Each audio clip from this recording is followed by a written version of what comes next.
Hello and welcome back to Sable's Grimoire. With that, let's get back in it. I'm not gonna get any of the voices right that I did last time because I haven't played this in a while.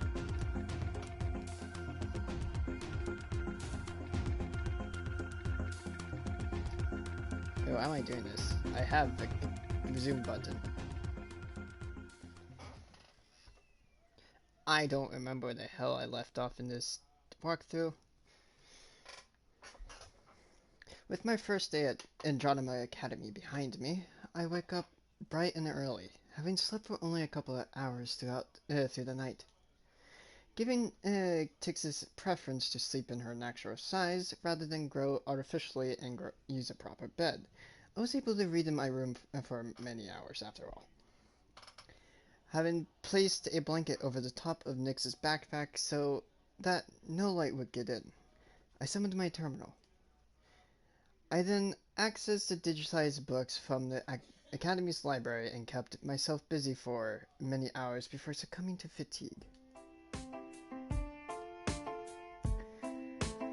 Once I showered, I changed into another set of clothes. I head downstairs to the cafeteria. Fortunately, among the first to arrive, so I'm able to place my order at the counter without failing in line and waiting in line. Moments later, I'm sitting down, staring at a plate full of pancakes and trying hard not to drool. Now this is what breakfast should be like. I'm generally not hungry this early in the morning, but after eating so little yesterday, this is going to be no problem at all. Pancakes topped with cream and maple syrup. A breakfast so unhealthy, yet so delicious. Without paying any mind to the calories I'm ingesting, I continue to dig in. It's a good thing I got here early. Ray were here. I'm sure that... Sable! I almost fall over as an inappropriately loud voice shouts at me from behind. Sable, I knew you'd be here. I don't remember the voices I gave them. It's hard for me to do even a feminine voice at all. You're an early riser just like me. Talk about a good fortune. Breathing heavily as I try to regain my calm, I turn my head to look at my loudmouth acquaintance. No, not good fortune. Perhaps it's more like fate. Anyways, Sable. Good morning, Sable. Yeah, morning, Draken. Smile weakly and nod my head, then turn back around to face my food. Oh, I know what those are. Those are pancakes, aren't they? I mean, cities sure do have strange food. It does just look tasty though. I can't wait to try it one day.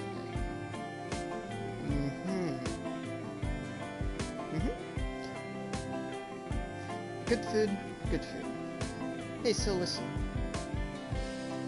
Draken dulls her energetic tone and draws slightly closer. Though still full of life, she puts it on a serious expression, or at least one as serious as Draken is capable of making. About yesterday, are you feeling okay now? Yesterday? You know, after you fainted. Ah. Oh, right, I remember where we are now. Okay. I stopped eating as memories of yesterday fled back to my mind. Right at the start, the runic topography. I hate that I can't pronounce some of these words. Topography studies. I made a complete fool of myself. I attempted to use the spell far beyond my own capabilities. By the time I realized that, it was too late to dispel it and I lost control. Although I got lucky and avoided seriously injuring anyone, I lost consciousness and missed the rest of the lesson. You looked totally ragged when I brought you to the infirmary.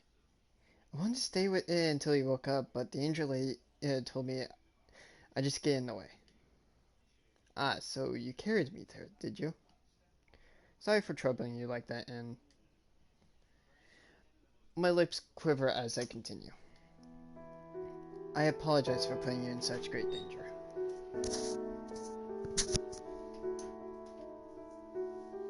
Sable? I got carried away yesterday. I wanted to show off, just like our teachers told us not to, and I totally screwed up.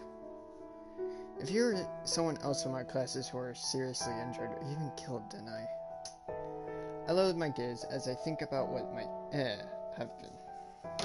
Oops.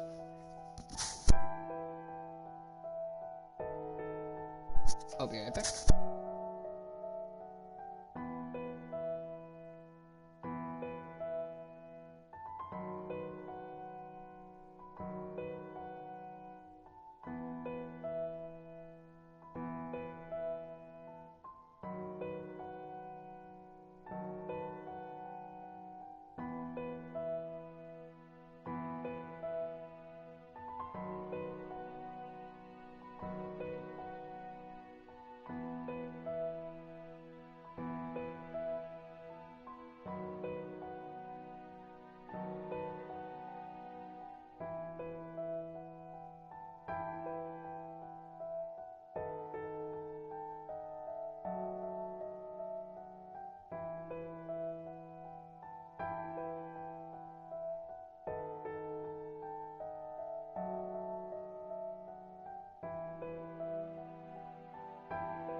I've returned. I lower my gaze as I think about what might have been. The shame of losing control is totally outweighed by the disgrace of endangering my companions. Even thinking about how I could have been killed, my new friends, is enough to bring a tear to my eye. This is one mistake I'll never forget. That would have been bad, huh? Well, there's nothing you can do about it now. Huh? I look up to find Draken giving me a toothy grin. You gambled and you lost. It happens. All you can do now is learn from your mistake and move on. No, but the people I hurt apologize and they'll forgive you. I mean, the only one who was badly hurt was you anyway, so it's not like they can really hold a grudge. If they do make a big deal about a novice mage making a mistake, then they're the one at fault, not you. Novice mage, huh? Despite knowing that Draken's heart is in the right place, her words wound me. And the reason they hurt so badly is that she's right. I like to prop myself up by using spells that other first-year students can't. And thinking to myself that I know things that they don't, but the truth is, I'm no better than they are.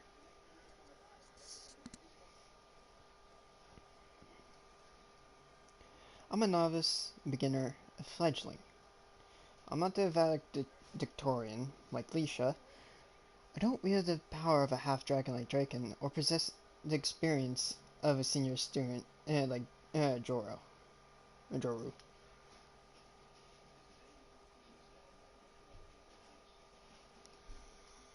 My only claim to fame is that I spent my days in isolation, away from my peers, conducting research that could have easily died along with me, yesterday due to my own carelessness. I really am just a delusional fool, aren't I? Anyways,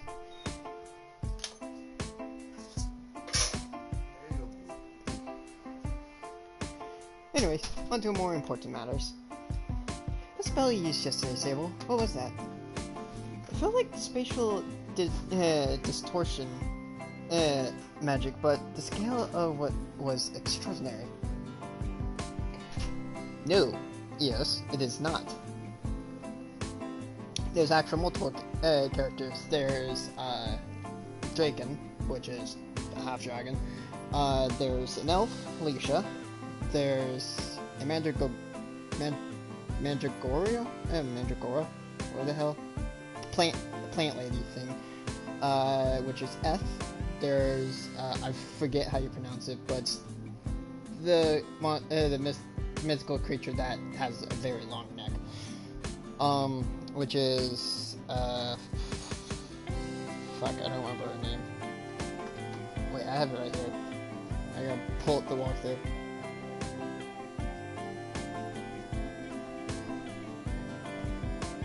Where is it?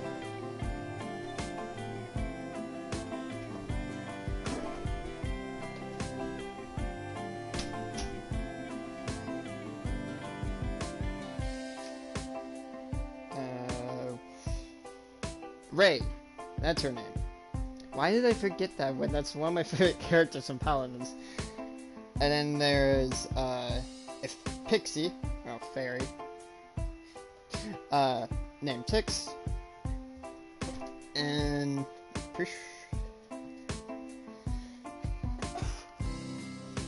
and there's other characters that you'll meet later.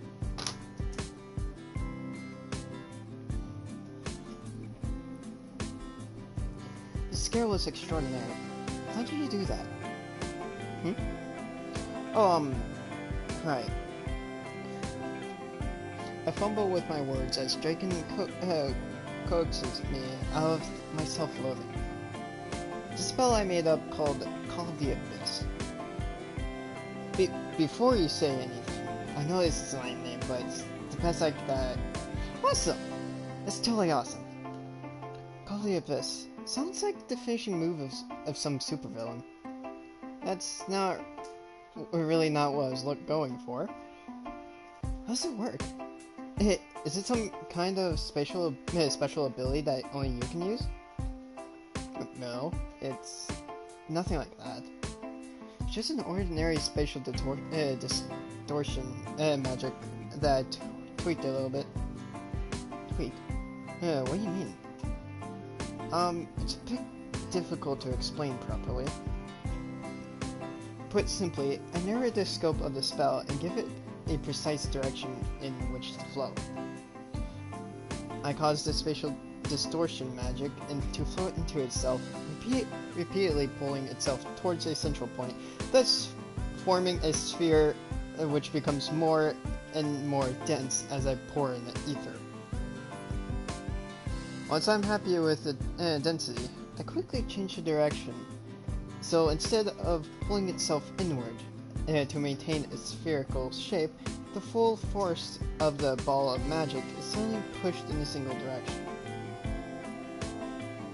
At that point, it works just like gravity, pulling anything and everything in one direction with great force. Yesterday I tried to stop it partway through, so it didn't really do what I wanted to. But even so, I stopped talking as my explanation loses momentum. Looking up, I realized Draken's staring at me wide-eyed. Whether she understood my attempted explanation or not, she appears to be intrigued. I read it and still don't understand.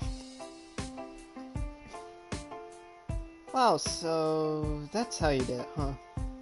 I mean, I didn't really understand most of what you just said, but I got the gist of it. I signed brain, let me speak. Resignation, as my explanation fails to hit its mark. At any rate, it's really impressive, Sable. It's nothing compared to the mighty fire magic of a bona fide dragon, of course, but it's as much as one could expect from a puny human. Thanks, I guess? Although I'm a bit unsure about Draken's compliance, I am thankful for his straightforward approach regarding yesterday's incident. Tix didn't say a word about what happened yesterday. As a member of Draken's class, she was definitely there. There's no way she wasn't affected by what happened. Yet, despite being present and seeing me that night, she said nothing. It's because I caught her in the middle of bathing?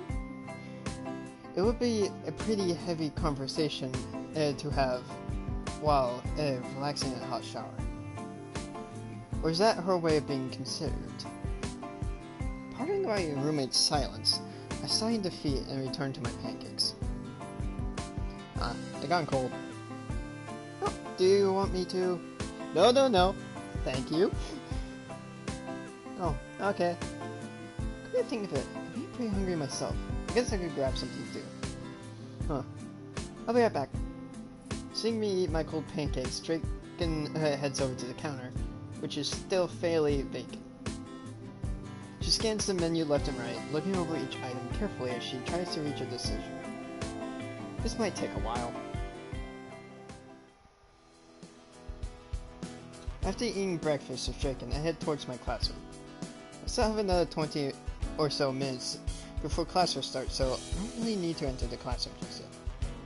With nothing in particular that I need to do, and not enough time to accomplish anything worthwhile, a few other ideas come to mind. That being said, once I do arrive in the classroom, in front of the classroom, I find myself becoming strangely nervous. My hands begins to shake as I reach for the doorknob, and I hesitate to actually open the door. Even if the classroom is almost empty, I'm worried what awaits me. Come to think of it, even if Draken and Tix don't hold what happened yesterday against me, there's no guarantee that my classmates will feel the same way.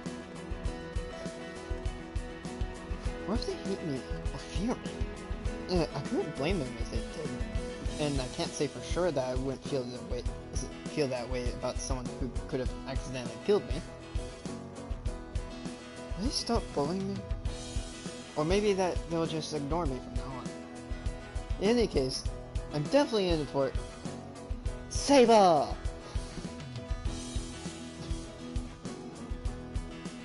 I jumped in fright for the second time this morning as someone suddenly addresses me from behind. Turning around to face them, I find Hel, my faceless classmate. Oh, good morning. Good morning to you, my dear Sable. How are you feeling on this fine, beautiful day?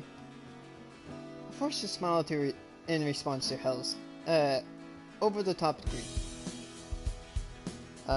Great, I guess? Good to hear, good to hear. Of course, I would expect nothing less from the diva of Class 1C. You're calling me a diva now? I'm not sure whether to laugh or sigh at my classmate once again dresses me in a haughty fashion. Oh no, don't misunderstand, my dear Sable. I am by no means the one who bestowed such a title upon you. That honor belongs to one of our classmates, though I'm unable to recall which one. So Hel isn't the only loony one in our class, huh? Being ignored by my classmates wouldn't be such a bad thing after all. Still, I must say, you are not looking particularly energetic this morning, my dear. You should not sleep well. If you are so inclined, I wouldn't mind helping you in that particular area. No help. No. Bad. Down. Still Hel bemusedly. I understand what you're trying to say, and I refuse. Do not be so quick to decline. You might be surprised at how well you sleep with me by your side. Once again, we do actually fall asleep. Once we do actually fall asleep, that is. Oh God.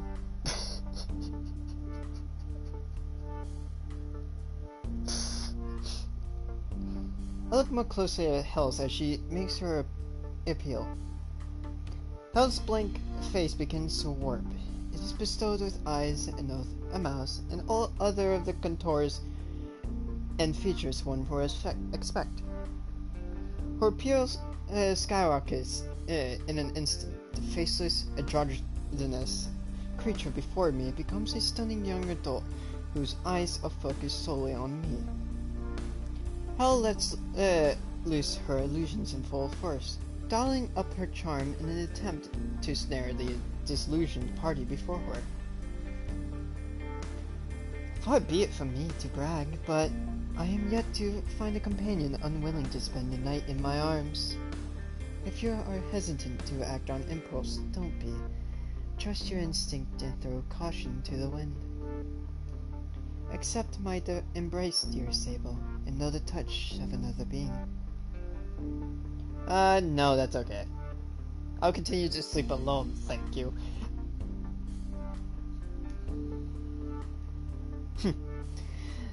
Playing hard to get, are we? An understandable defense mechanism, but one that is currently unnecessary. I shall prove to you that your worries are unfounded. You only need... Look, I'm not interested, alright? I'm not going to fall for your illusions either. So please, just spare me. Hel's face retorts to his usual blankness. Before her eyes vanish, however, she stares at me in amazement. And even after her face has lost all of its features, she still exudes an air of surprise. She cannot believe that her charm failed. This cannot be.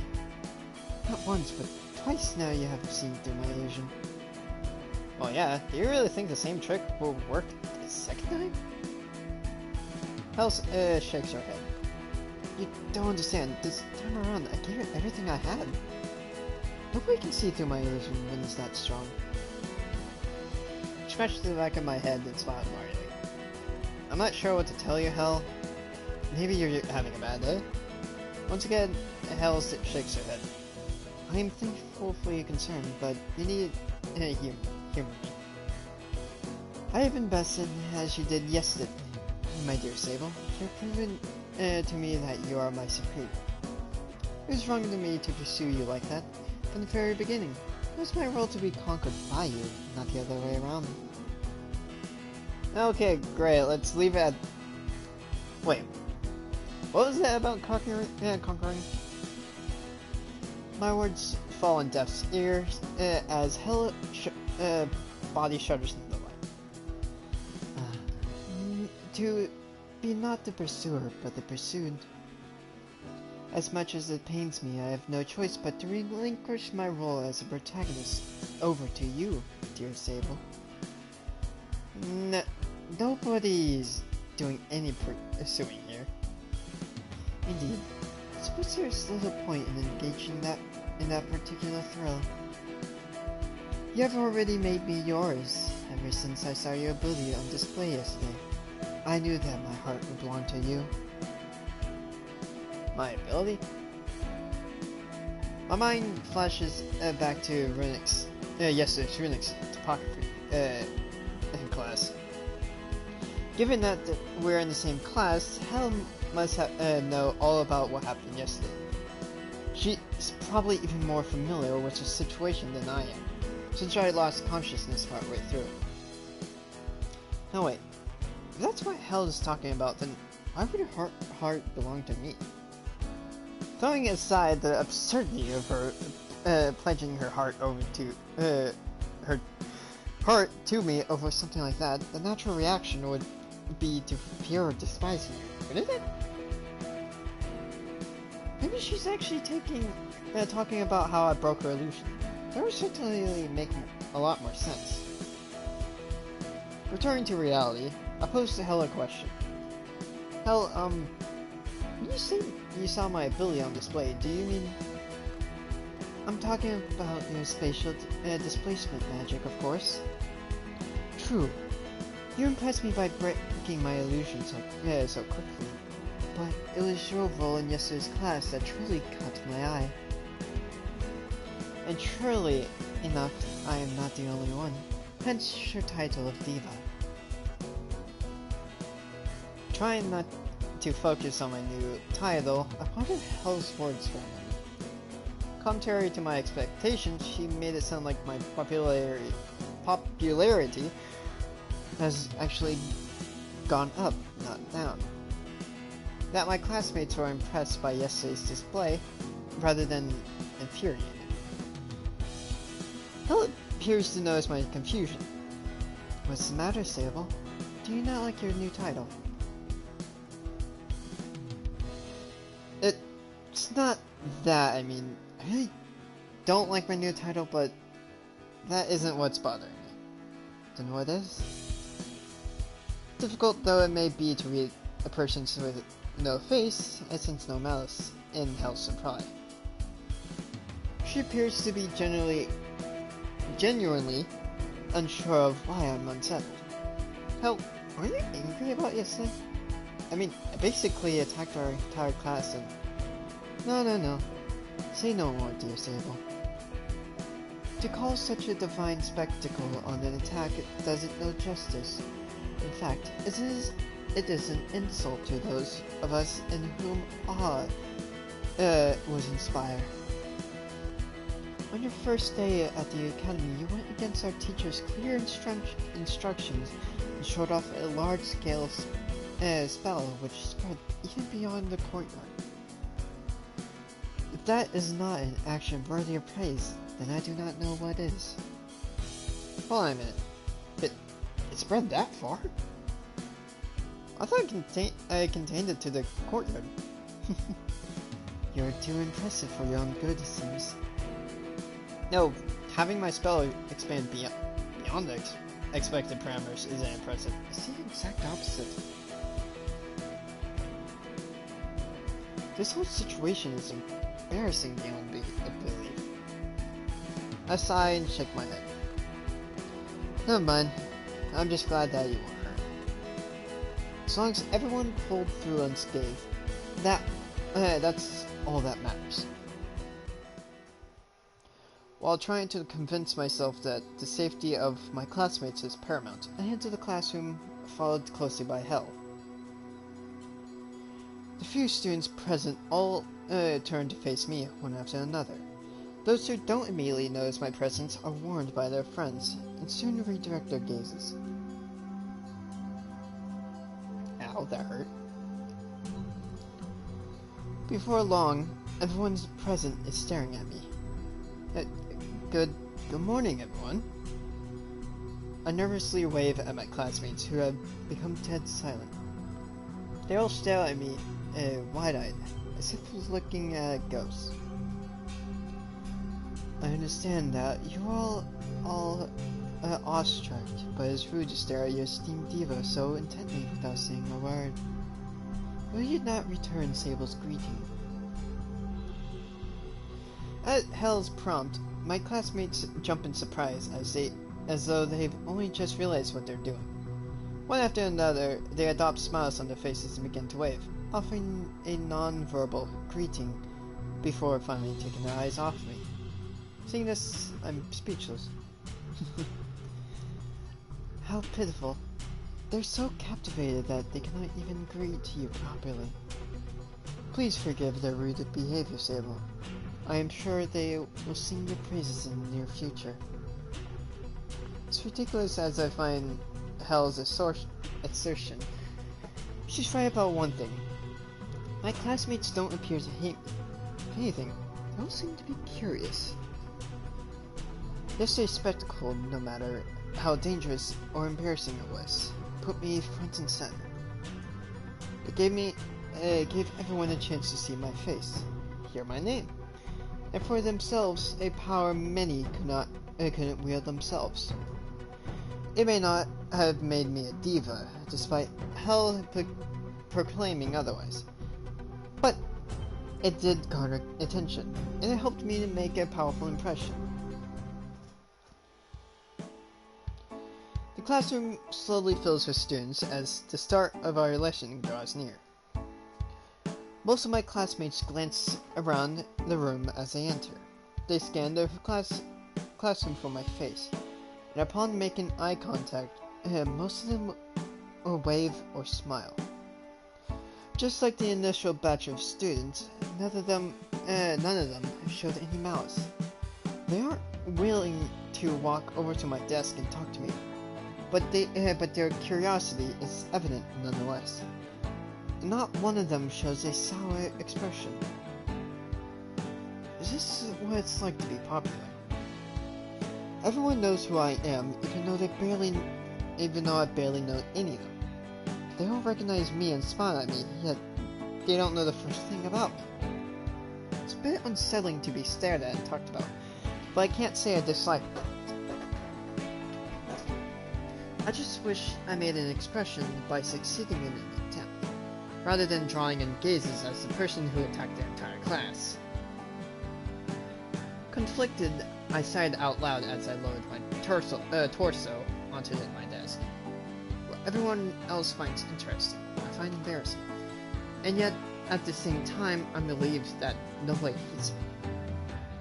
And I'm glad to have made such an expression. Only time will tell if my vanity will overpower my pride. Oh, if it isn't the bad boy himself. Hello there, nefarious one. Tilt my head upward and raise an eyebrow as a familiar voice reaches my ear. What's with the odd nicknames? They are not nicknames, fool. They are titles you have been now branded with. Oops.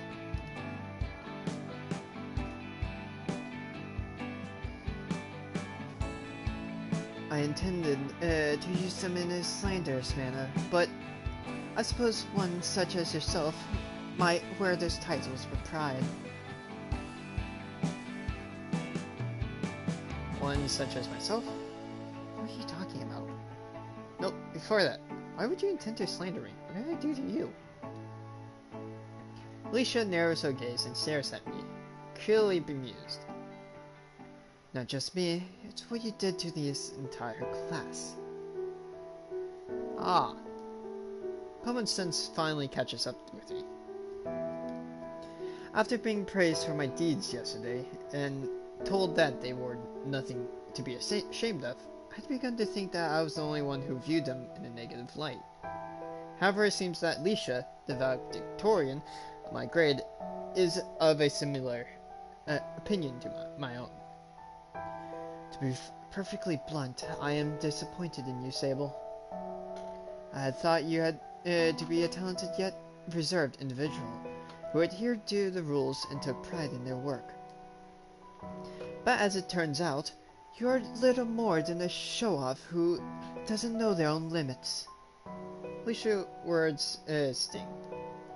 Not because of the hostility in her voice, or the notions that she has raised, but because I agree with her. Alicia, I know that Don't bother. I am not the one to whom you must answer. Alicia cuts me off, but surprisingly, rather than portraying anger, her voice is seriously and unwavering. There's no emotion in her voice. She recites the words as though reading from a script. You will pay for your actions as dictated by the proper authorities. Please leave immediately. You have been summoned to the principal's office.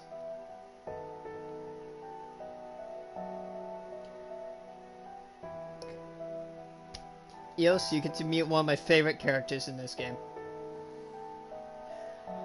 Following a map of the academy on my terminal, I make my way towards the principal's office. With my hands shaking and my face no doubt contorted in shame, I make a conscious decision to ascend to the level on which the fourth-year classrooms reside. Not because it's quicker, but because there is almost no fourth-year students. And of the few students who have made it that far, I'm not acquainted with a single one of them. Right now, I don't want to be seen. Not by my classmates, not by my acquaintances, not by anyone. I just want to be alone. Unfortunately, I have been summoned to the principal's office, and I have no intentions of digging myself into an even deeper hole by keeping him waiting. I face the music, no matter how scared I am. I need to report in and to answer for my actions. So troubled though I may be, I slowly walk down to the empty hallway alone. I breathe slowly and deeply. I calm my mind as much as I can. I tell myself all kinds of lies about what is about to happen, trying to assure myself that everything will be alright. Before I know it, I have arrived. Excuse me. I found the door to the principal's office already open. Peeking my head inside, I glance around the room and call it weakly. Oh, there is someone here. Sorry, I didn't mean to intrude. Not at all. Not at all. This room's always open to students in need. How may I help you today? Really, Roger? You have to thump your foot as I try to try to make a voice for this character. Really, little missy? Greeted with a smile. I nervously enter the room. I was told to come here by one of my students. My name's Sable and I'm in Class 1C. My classmate Alicia told me that. Alicia? The man's face warps in surprise as I name my classmate. So she's making friends after all. Good. Very good. Sir? The man stops laughing as he sees my confusion on my face. Oh, my apologies, child.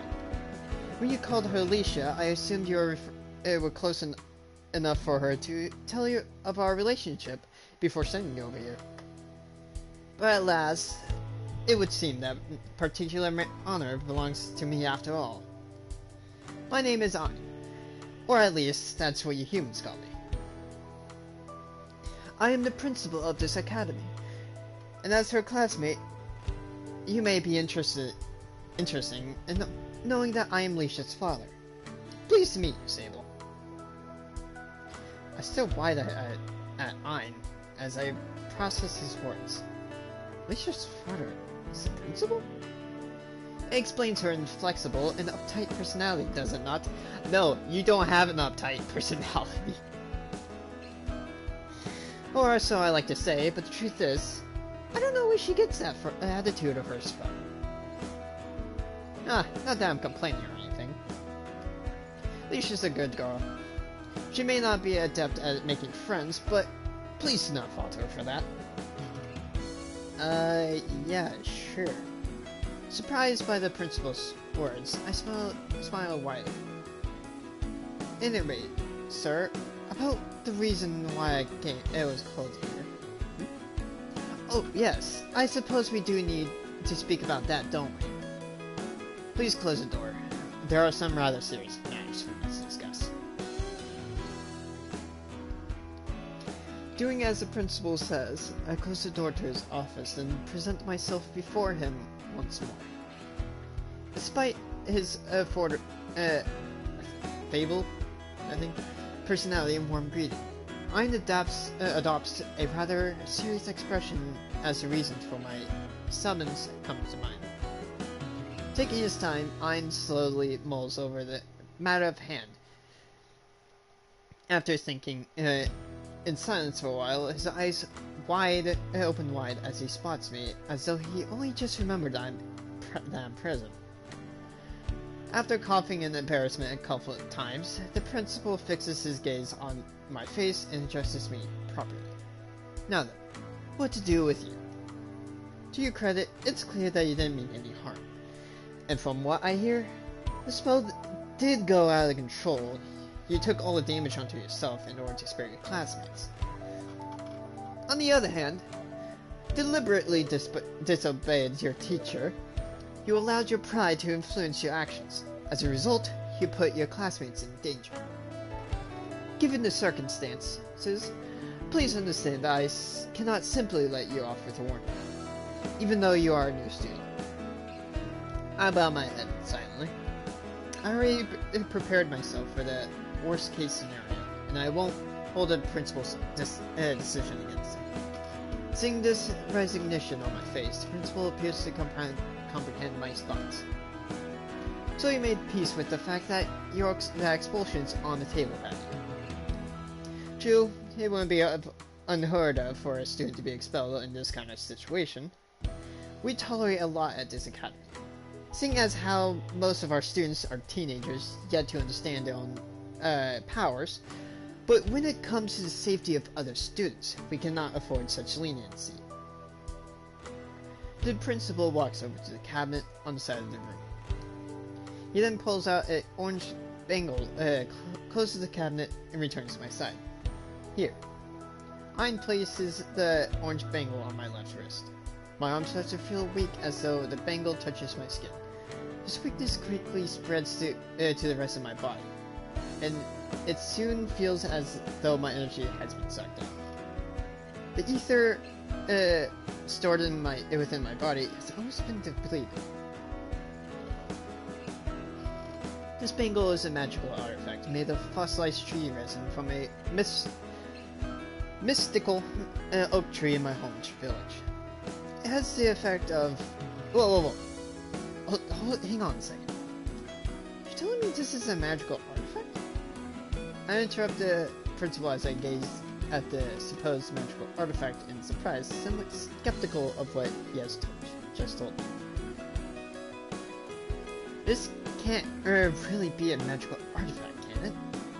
I mean, I figured that I might see one at some point during my stay at this academy, but I never even dreamed that I'd touch one on my second day here. Magical artifacts are ancient items which are said to possess a great power. They can be wielded by anyone, whether they are mage or not.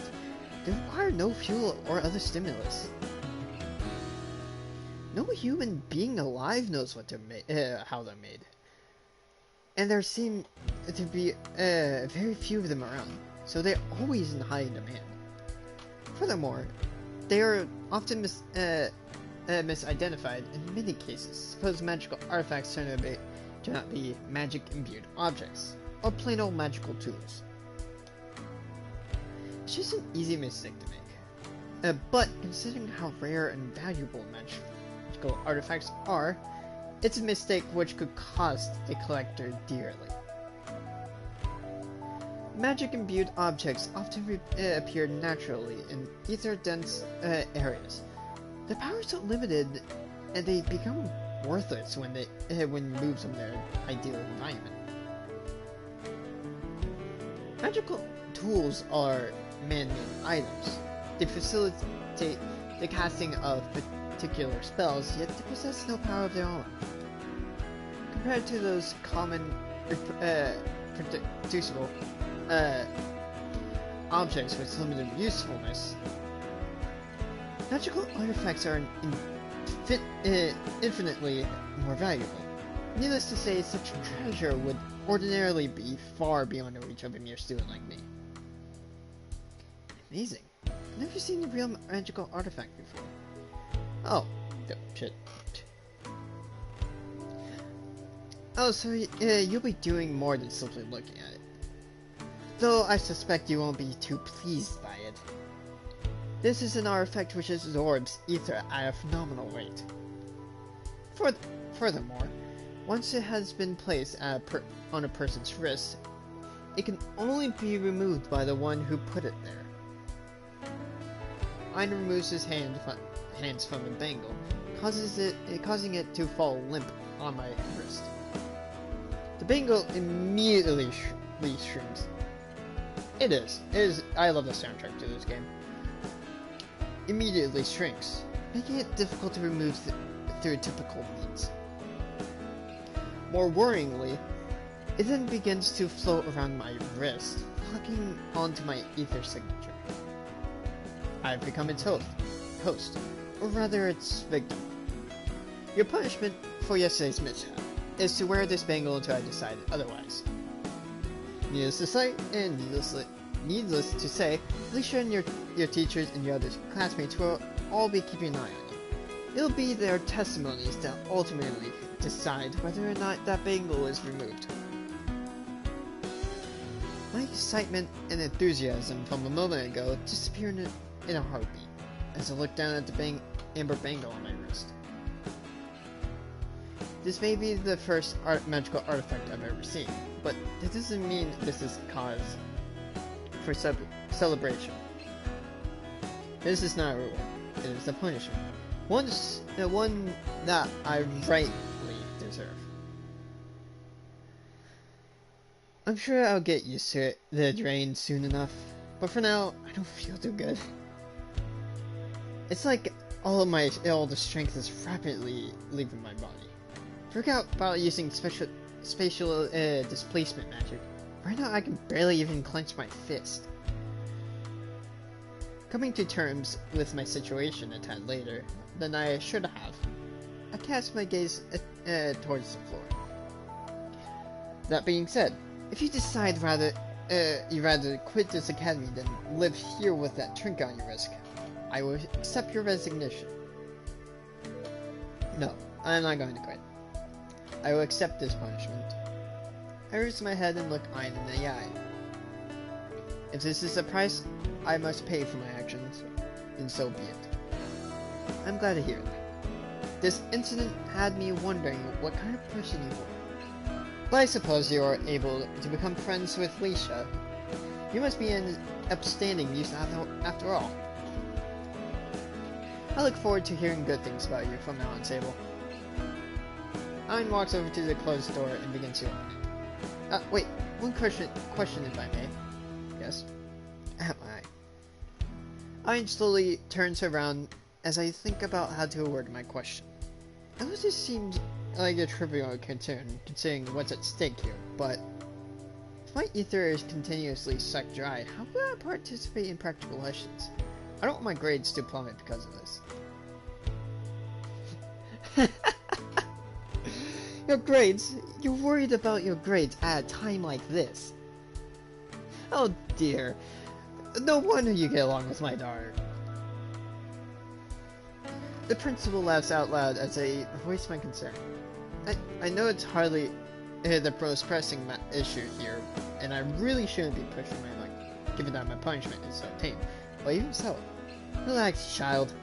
Your concern is completely unreasonable and justified. is completely reasonable and justified, not unreasonable. Rest assured, your situation will be taken into consideration when you are married. Thank you, sir. I bow my head and then silently move towards the door. Oh, and one more thing, sir. Yes, sir? I turned around to find the principal staring at me intently. Tell Alicia that her daddy loves her. That is the most second part of your punishment. I love the smug face on him. Yes, sir.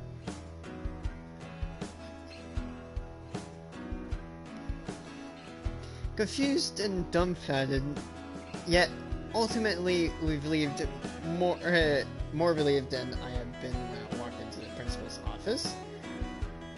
I leave with more questions than I had when I entered.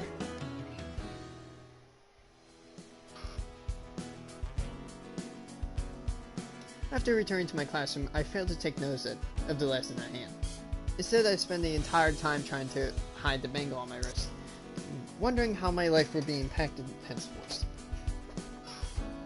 As someone who takes pride in their ability to use advanced and obscure forms of magic, this bangle is quite possibly the second worst punishment I could have been given, topped only by expulsion. Though that may sound overtly dramatic, I believe it to be the truth. After all, what use is a magic academy student who can barely use magic? I was already at a disadvantage to begin with as one of the few humans attending to this academy. Now I've been dragged straight down to the bottom. If I were in higher grade, or taken in an advanced combat class, this bangle could literally be the death of me. From a student's third year onwards, participation in hunts become mandatory. Whether a student is a fighter, a healer, or even a mere researcher, they are forced out onto the field, thrown headfirst into life or death combat. The Academy does this for a variety of reasons, the most prominent of which being that it gives demi-human students the opportunity to show regular human beings that they are on the same side. It's also a good way to take care of the dangerous creatures such as magic beasts or criminal demi-humans. In a sense, we are responsible for protecting human society from non-human threats. Of course, there are some who view hunts as barbaric or treacherous.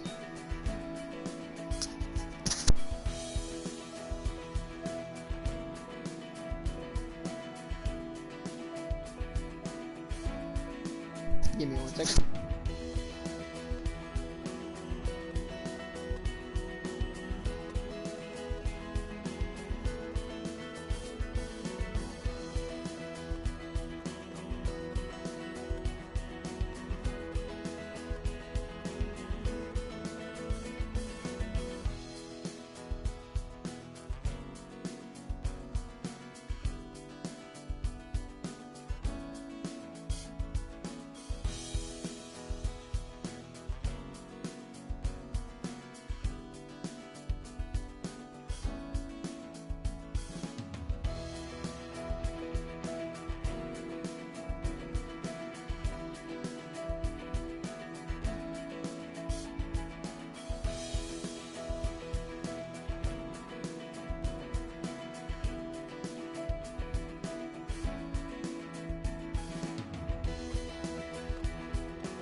I'm back. I want to go get something to eat. Every year there are students who refuse to hunt down their own kind, to do the bidding of us humans.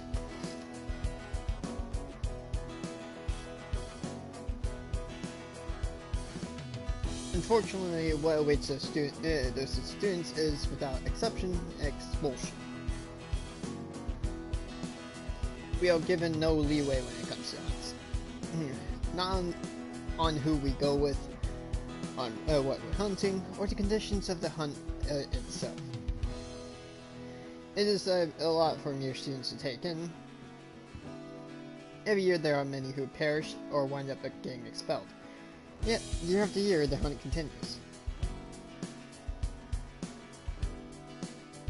They are necessary evil. As far as those pulling our strings are concerned, that's all there is to it.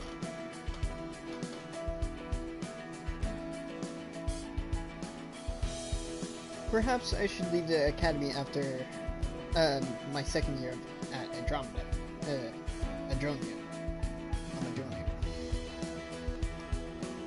I'm sure the bangle will be removed long before then, but even so, the thought of hunting down demi-humans doesn't sit right.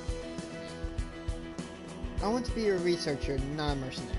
If I truly crave death and destruction, I wouldn't spend so much time worrying about whether to share my research.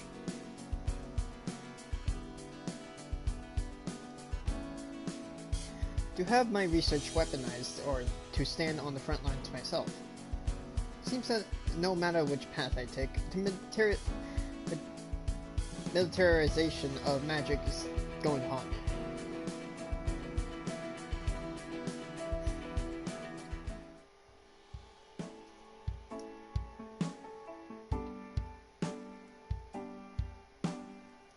Class ends while I'm still deep in thought. In fact, I don't even realize that class is over until I see Eris leave the classroom and feel someone's hand on my shoulder. Welcome back, delinquent. I trust that you had fun in the principal's office. Alicia glares at me harshly. It's clear that she feels disdain towards me for my actions yesterday. Unfortunately, I can't take back what happened. I can't go back and make a different choice, or change the outcome of my decision. All I can do now is apologize.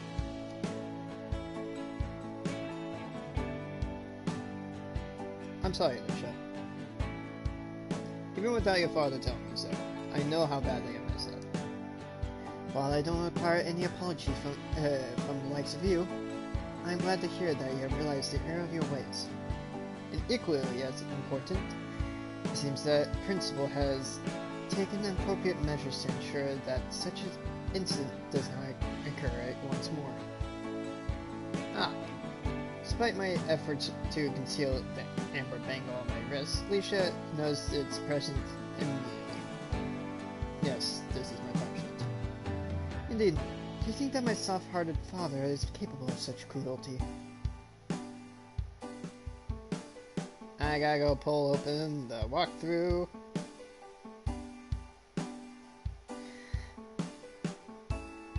That isn't my only punishment.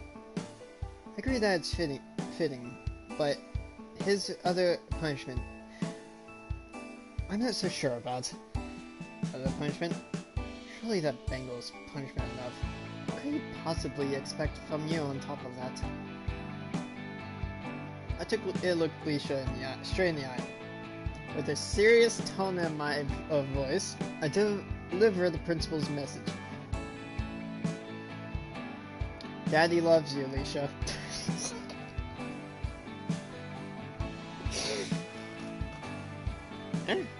Daddy?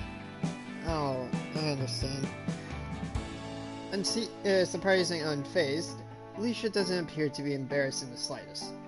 To be honest, I'm disappointed. I thought that I would at least get to see Alicia blush. Perhaps I should have worded his message a little differently. Honestly, what an idiotic father I have.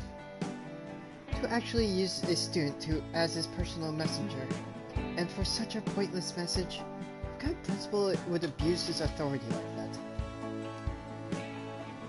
I smile and shrug my shoulders. Isn't that a little harsh? I think it's great that the principal is willing to joke around with his students.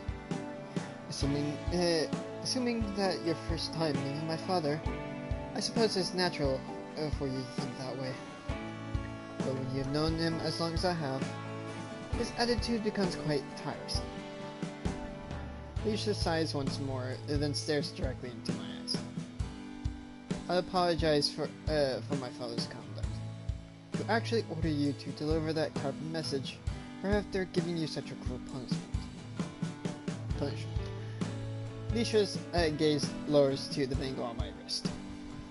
Hi. Yeah, it did seem like he went from one extreme to the other. I do understand where he's coming from, though. I mean, it's his job to be serious, but he's also has to get along with his students. Him being able to talk open and happily about to his daughter's classmate for after punishing them, it's just proof of his impartiality. As the principal, I think his attitude's admirable.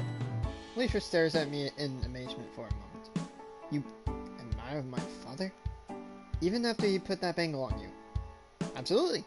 Anyone who can calmly govern a prestigious academy filled with troublesome students like me is worthy of praise. I wouldn't say I'm happy to be forced to wear this bangle, but I certainly don't hold it against him. He was simply acting in the best interests of his students. I don't blame him at all. I see. That's quite a refreshing outlook you have, Sable. Dear, I think that my first impression of you was accurate after all. Dare away. I'll do my best to live up to your expectations of me. Careful what you wish for, Sable. I didn't become a valedictorian by setting those standards. And now you have that bangle on your wrist. You have a rather hard road ahead of you, should you wish to follow my tracks. There's more than one way to skin a dragon, you know. It may lack your sheer power, but I won't lose to anyone when it comes to my specialty. Mentally apologizing to the dragon. Yeah, you fucking better. Cross my arms and push out my chest confidently. Your specialty? No, wait. Come to think of it, as impressive as I found that technique of yours yesterday, the raw output was rather lacking. Given your not so terrible rank, and the fact that you strained yourself to the point of losing consciousness, I would have expected something many leagues greater. For someone wielding your pitiful level of power, to rank near the half mark of our grid, your performance in other areas must have been outstanding. Don't praise me too much. My vanity has already gotten me in trouble, you know. I shake my wrist, causing the bangle to move. However, Alicia appears to be paying attention, paying my gesture no mind. I'll put impressive technique, needlessly proud. Is your specialty perhaps circus magic? Wait, what? My eyes open wide as unthinkable. Circus magic? Are you kidding me? You think I'm studying here so I can become an entertainer? Of course you're wrong. I'm a scholar, researcher. While I can I make up for it in originality and understanding. When it comes to sheer knowledge of magic, nobody in our grade has me beat. Not even you, Alicia. Oh, is that so? Alicia's gaze narrowed. You think yourself more knowledgeable than I am.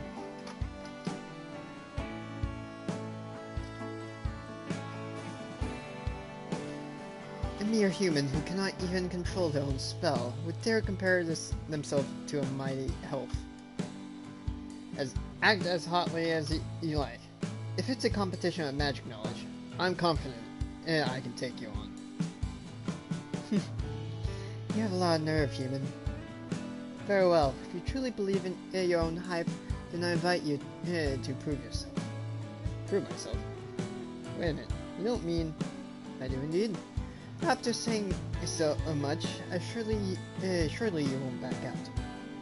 Sable, I hereby challenge you to a duel. Magic duels one-on-one contest between two mages, held in the hope of settling a dispute. Though they take on many forms, duels vary significantly. Magic duels are typically divided into categories. Physical and mental. Physical duels involve two magic users facing off by using the techniques at their disposal in a practical manner. They use magic to compete directly, be it in a combat, a race, weightlifting, or any other real-world application of their skills. Mental duels, on the other hand, do not require any skill or strength. They are measures of wit and knowledge. It can be as straightforward as an ordinary exam. More often than not, however, mental duels involve two mages simulating a fight, or rather, some kind of puzzle, armed only with knowledge of magic. Mental duels are far safer, and participants need to be capable of using magic. But even then, the stakes are in no way inferior. When one mage challenges another to a duel, it's really for fun. A duel on my second day of Amadronia. I accept. What are the stakes? I wouldn't take anything meaningful from you. The only thing at stake here is your pride. Will you accept my challenge, Sable? Absolutely. Alright. I'm game. As long as it isn't anything practical, of course. Oh, you needn't worry about that. I wouldn't be so cruel as to challenge a handicapped opponent to a fight. Our contest shall be one of the mine. We shall choose a mediator from among our classmates. They will quiz us on the topic of their choosing.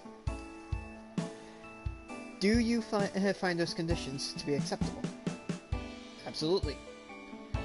Let's find ourselves a mediator.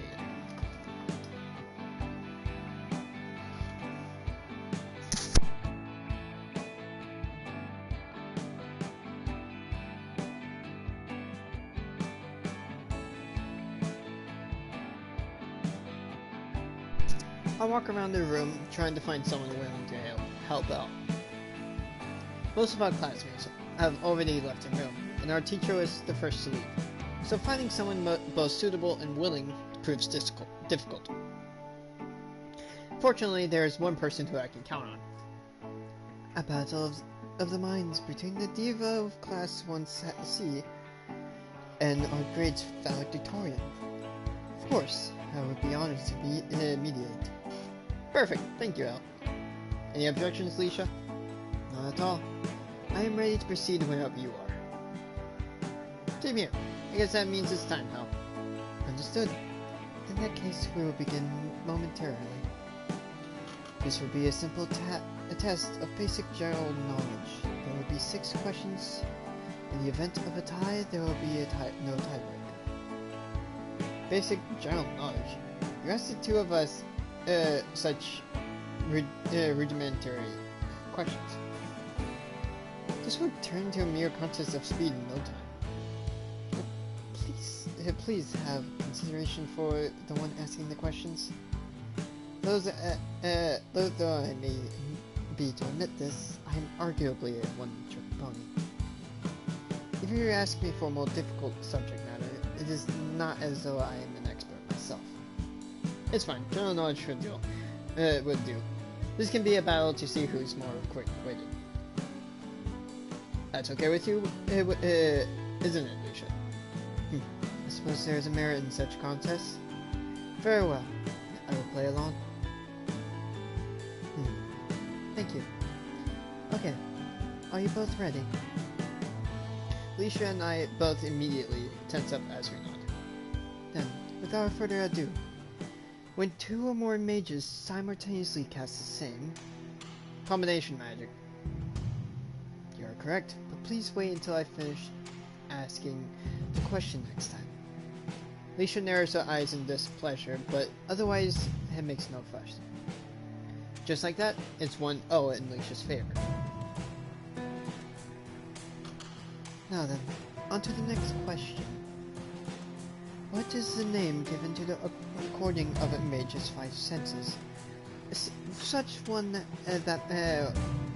that one might experience that mages pass for themselves. It's a Sunscape? Yeah, it was. Sunscape. Correct. That's 1 point to Sable, and 1 point to Leisha. It seems you have a fast tongue, if no other redeeming feature.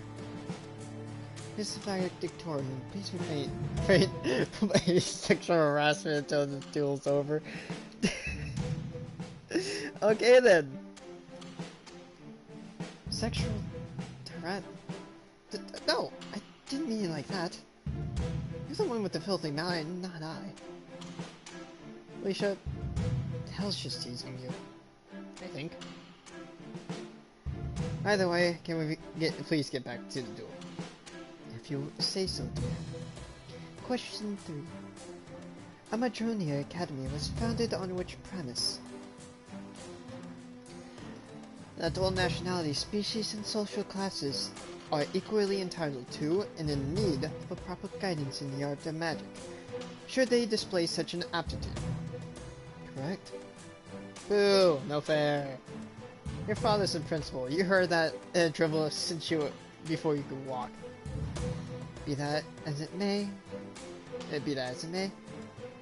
you yourself should be all too familiar with the origins of this academy. And that. Oh, that's right. You were unconscious during that lesson yesterday, weren't you? Oops. Right, you are. My apologies, Sable. Whatever. Let's move on to the next question. As you wish. Question 4. Runic writing, the practice of drawing glyphs, is absolutely essential for the casting of spells. True or false? Only for the extremely powerful spells. Correct you are. I should have figured you know that, after that stunt you pulled yesterday. May the ancestors help us the day that you learn such a spell. Come on, Leisha. Yesterday was a one-off, okay? And even if I did learn a spell like that, it's not like I have the strength to use it. Indeed. I suppose that is true. This may be the first time in history that a person's weakness, not their strength, has saved us all from such a doom. You're seriously crushing my spirit, you know that? It's not that I don't know any such spells, it's just that, as I said, I lack the strength to use them. Alright, question 5. As part of humanity's pledge to coexist peacefully with demi-human races, what was the first manner of law to be amended? Laws pertaining to the legal culling of non-human species.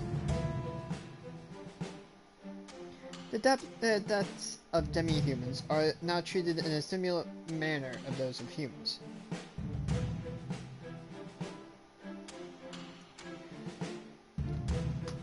Correct. Leave it to an elf to answer that question so easily. Rather than curse Leisha's quick response time, I furrow my brow at her reaction. While I don't know the finer details like Leisha, I'm well aware of the travesties the demi-human races have suffered at the hands of mankind.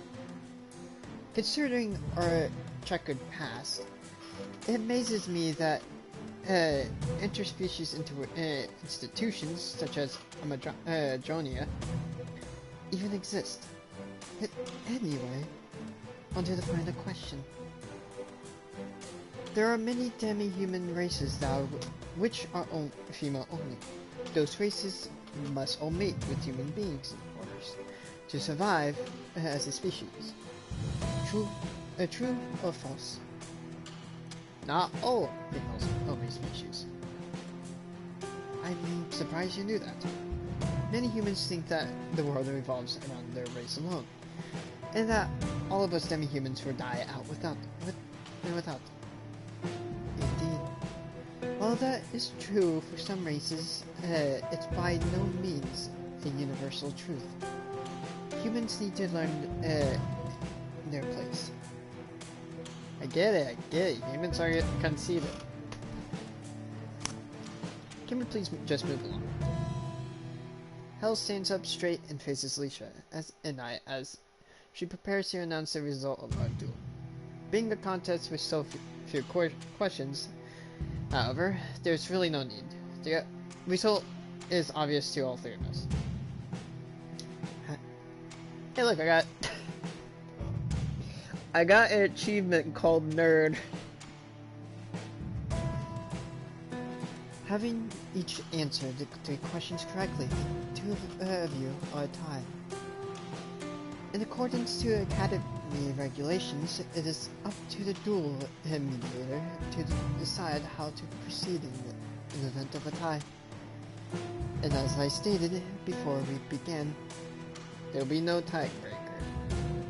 Precisely. Should you wish to protest this result, or to challenge your opponent to a rematch? No, there is no need for a rematch. And I have no reason to protest the result. Leisha turns away from Hel and faces me head on. You did well, Sable. It would seem that you are not all talk after all. Of course, had the subject matter been on a more challenging level, the result would have been wildly different. Reaching a tie in short, rudimentary quiz such as this is no greater an achievement than receiving a perfect score on a test made for infants. You know, if you just wanted to leave it at you did well, I would have been okay with that. Tie with me in a real contest, and I might just do that. Oh, it is on. Before either one of us can suggest another challenge, a mediator steps forward and addresses Leisha and I once more. Well, folks, it's been fun. But if none present have any objections, I shall take my leave. Alright. Sorry about keeping you. Indeed. I thank you for acting as our mediator. Not at all. It isn't every day to witness it. I get to witness a diva and a valedictorian. Go head and head.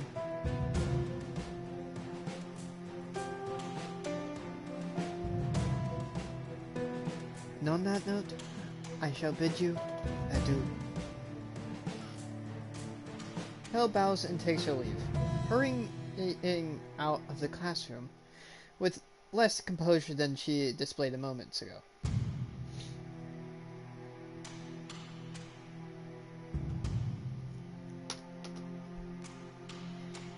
Be it the need to eat, to go to the bathroom, or something else entirely, she's been clearly holding herself back. A diva. Don't ask. Anyway, now that's behind us. What do you say we head to the cafeteria before our next class starts? My treat. Thank you for the offer, but I can pay for my own food. Being valedictorian does have its benefits, after all, with a hefty allowance and being just one of many. You really do like to bring up your rank, don't you? Of course. Taking pride in oneself is the only natural for those at the top. However, just don't get too cocky. The bigger they are, the harder they fall, right? The bigger what are? To what or whom are you referring? Never mind, forget I said anything. Very well. More importantly, now that our duel is over, I have no further business with you. I'll see you once our next lesson begins. Declining my invitation in a roundabout manner, Leisha raises one hand in a half-hearted wave as she turns around and leaves the classroom. When she has left my side, I sit down at my desk and breathe a heavy sigh. Despite being the one who asked, truth be told, I don't want to visit the cafeteria. With this bangle shifting on around my wrist, the last thing I want is to be around a large group of people. Till my nerves have settled a bit more, the best thing to do for me to do is to be alone and to enjoy some peace and quiet.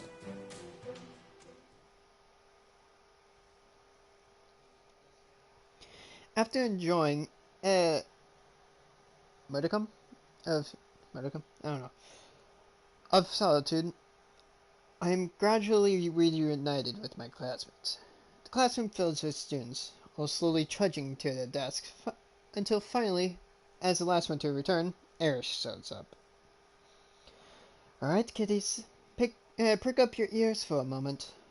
Before we get started on the next lesson, you all have a visitor. A visitor? I raised an eyebrow at the strange notion. Is it normal for the entire class to have visitors at this academy? Listen carefully, because chances are you brats are going to be seeing a lot of her. Everyone meet this academy's nurse, Miss Raphael. Oh, Els, have I not told you? It's just Raphael. Should I be one day marry, only then may you call me Miss Raphael. Eris' eyebrows twitch in response to Raphael's words. Oh, how careless of me. But it would seem that I am not the only one who misspoke, don't you think? I cannot say I have heard anyone else misspeak once I arrived here. Perhaps your hearing is deteriorating in your old age, Eris. Eris resists the urge to quarrel with Raphael as the two exchange in a minor words. Surprisingly, it seems that Eris has some kind of reservation towards Raphael. Either that or she makes a conscious effort to act more kindly towards her coworkers and her students.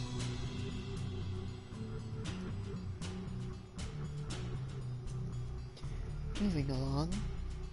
Good morning, students of Class 1C. I am Raphael, and I preside over the infirmary of the Amazonia Academy. Shall we have the pleasure of meeting one-on-one? It will likely be at the cost of your life. Don't you mean at the cost of our well-being? If that's what I meant, that is what I would have said. I, along with the rest of the classmates, left speechless. Raphael may look like an angel, but her words are nothing short of scary. For today, I merely wish to introduce myself to you all. Many of you will soon come knocking on my door after all.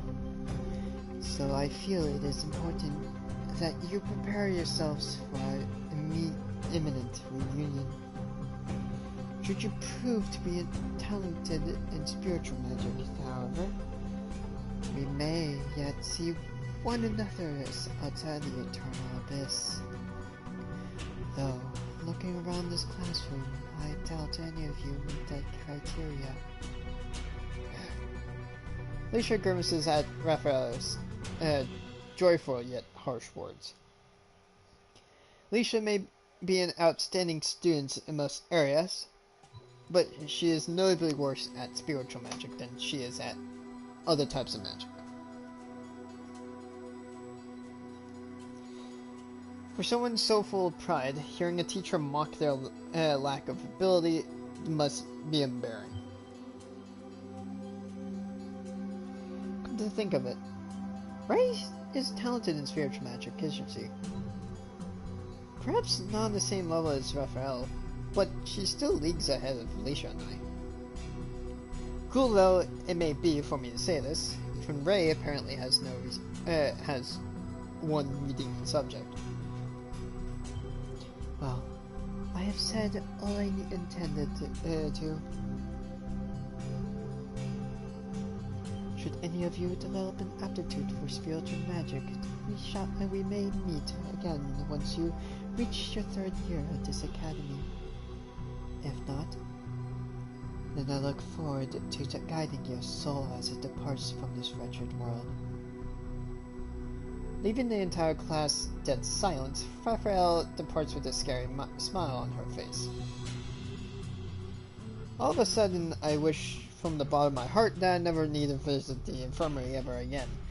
Yeah, no, I would not want to visit the Angel of Death.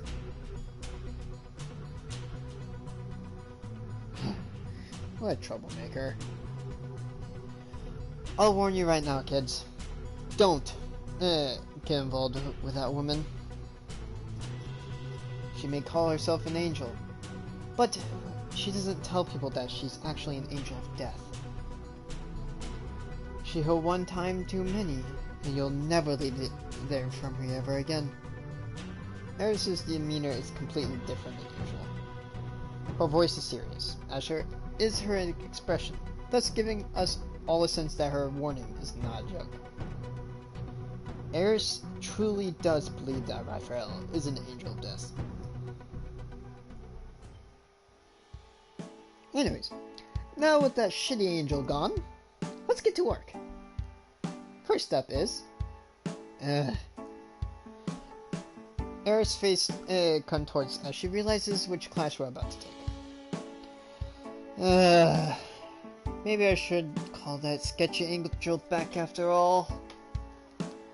Turn on your terminals and jump to section C6. I thrust my arm forward and turn my wrist, causing my palm to face upward. Before I invoke my terminal, however, something catches my eye, the mango on my wrist. Rather than invoke my own terminal, I decide to use the physical device on my desk, just like my students. I probably could still use terminal, even with this thing on my wrist, but middle class is no time to be experimenting. For now, I'll play it safe and follow the lead of my classmates. Operating the clunky machine, which proves to be much slower than my own terminal, I open section C6 of our grid's curriculum. Is this the part? I think it is. I gotta go check.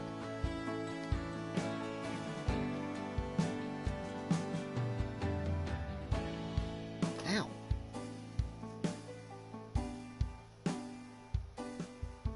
Oh no, it's not the one. Okay. Operating... Oh wait, no, I read this. After a slight delay, a series of digitized textbooks, research papers, and other sorts of materials appear in front of me. I then begin to read through the titles of the documents.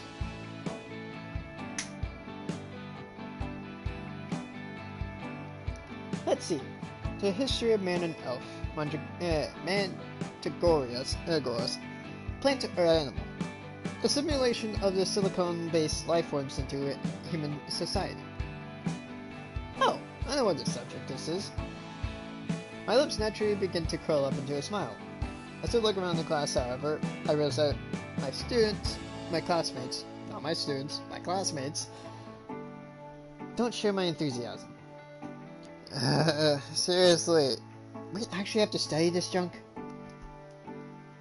I know, right? That human says social studies. Give me a break. Tell me about it. But it's part of the curriculum. Then we have to study it. Well, you have to study. I don't have to do a damn thing.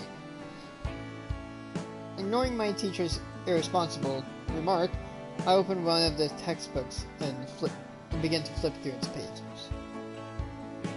As one of the few humans in my grid, I seem to be the only person in my class who is actually interested in learning more about demi-humans have integrated into human society. Most of what I know about this subject is probably out of date by now. After all, even though it could be said that we're still in the early stages of learning to live with one another. The laws and guidelines surrounding demi-human integration into human society changes year after year. It's interesting to see what's changed, but it's also difficult to keep up. Now then, everyone, please read through the first. I don't know. Read whatever the first thing in that section is. There are no tests on this subject until the end of the semester, so start cramming a few days before then, and you'll be fine.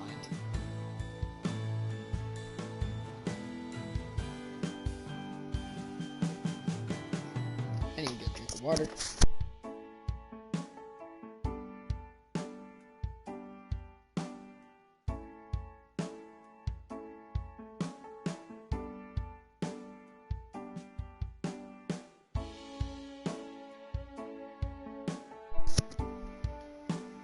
With a wave of her hand, Eris leaves the classroom, effectively giving us all the permission to slack off.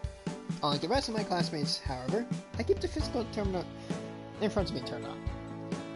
Is this really such an easy subject that our class can slack off without worry? Even Alicia has turned her terminal off. She's the top student in our grade. Okay, which one's the correct answer? I think is it the one I think it is? Check.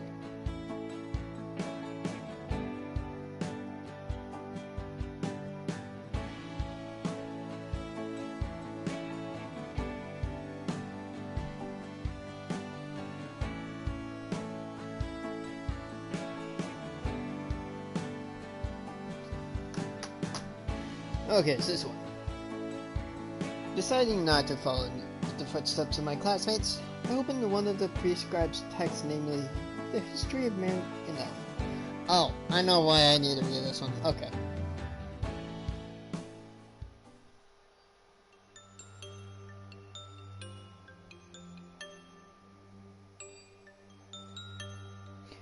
The book begins with a personal account of a particular elven villages. The names and locations are withheld, but descriptions are vivid, and there are a few images available as attachments. Despite the secrecy which has historically surrounded elven culture, this book spares no detail in portraying the daily lives and tribulations of full-blooded elves. What do you think of it? I wonder if there's any scentscapes that were created within the elven villages. Maybe.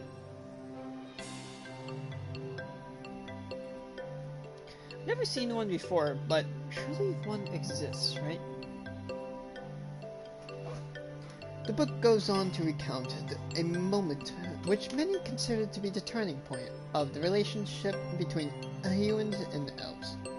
A young man, a human, stumbles upon the elven village, injured and frightened. He is a mage living in an era of witch hunting, and he is fleeing from armed pursuers. The elves, most of whom have never seen a human being before, are at a loss.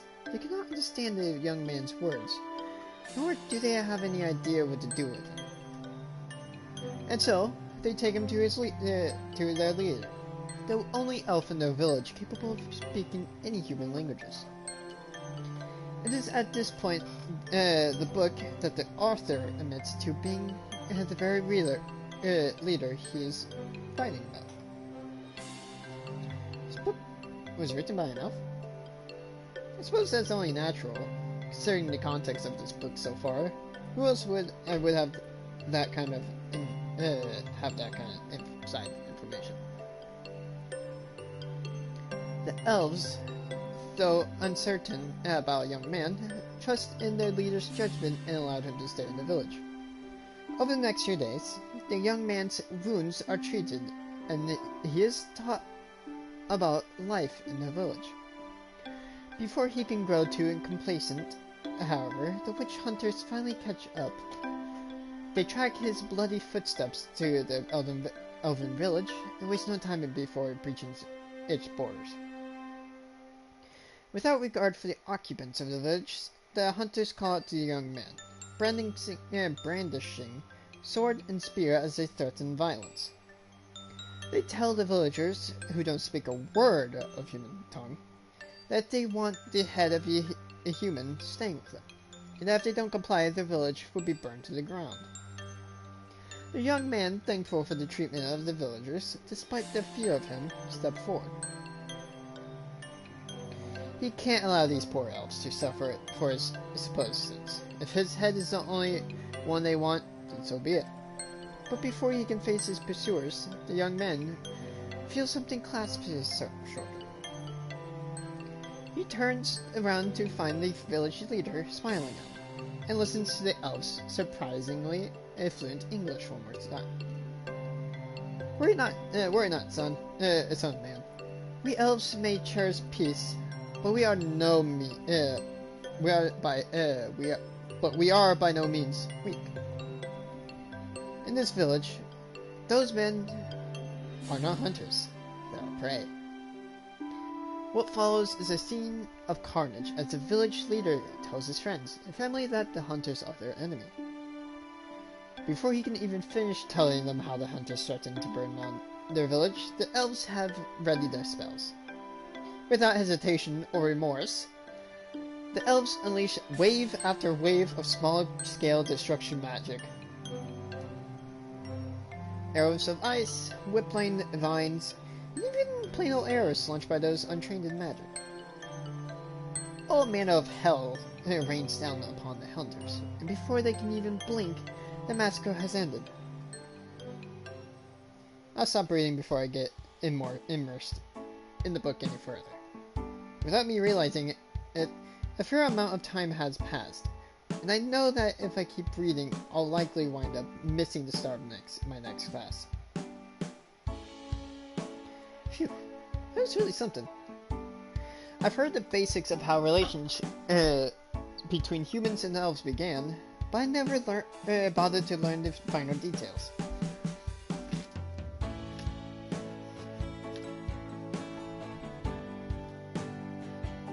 I guess I know what I'll be reading tonight.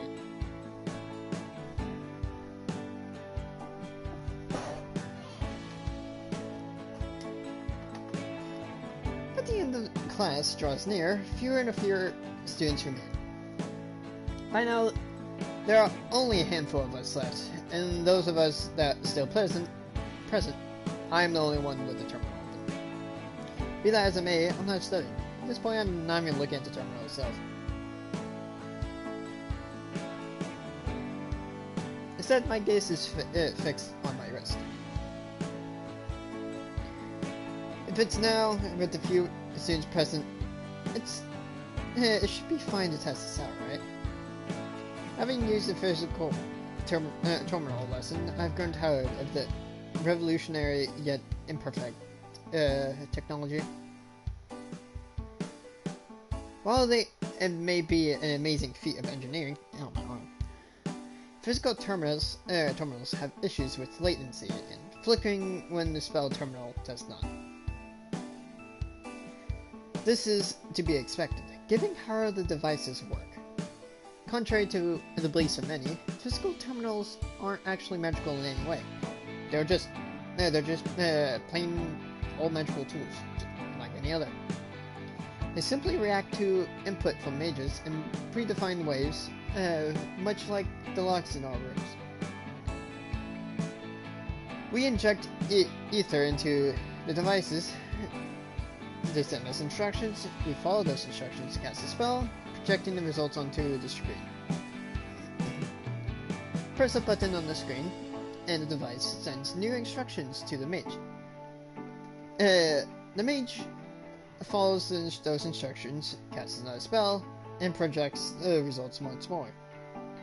Unlike casting the spell terminal and keeping it active at all times, physical terminals involve casting a number of spells one after another. I need some water again.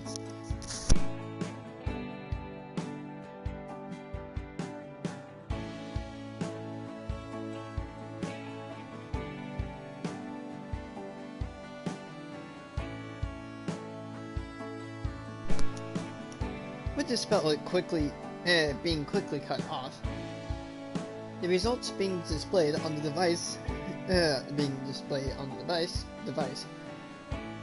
burden on the mage is significantly reduced. The trade-off is that every action involves the mage, and the device going back and forth, resulting in noticeable lag. After playing up with this unfamiliar input lag for an entire lesson, my eyes are starting to hurt. And I'm feeling frustrated to say the least. Screw it. Even if I fail, it's not like anything bad will happen. Fails, head slams onto the desk as he passes out. That'd be funny. I'll be embarrassed, but that's about it. This Bangle will prevent me from doing any actual damage in the case of a horrible mistake. Without further ado, I turn my palm upward and stretch my arm forward. Aha! Success! It took a little bit longer than usual, but I still got it. I flicked through a few recently accessed screens to make sure that everything is still working properly. Thankfully, while the initial invocation took longer than usual, the terminal's actual operation has not changed in any way. It would seem that this bangle saps my ether, thus limiting my sheer output, but doesn't interfere with the actual spells I cast. Well, that's fine by me. As long as I can still use terminal, I can live without the rest for a while. Truth be told, there are only a handful of spells I use on a daily basis, and none of them are particularly taxing. Even with a limit on the power at my disposal, I shouldn't have any problems making this work.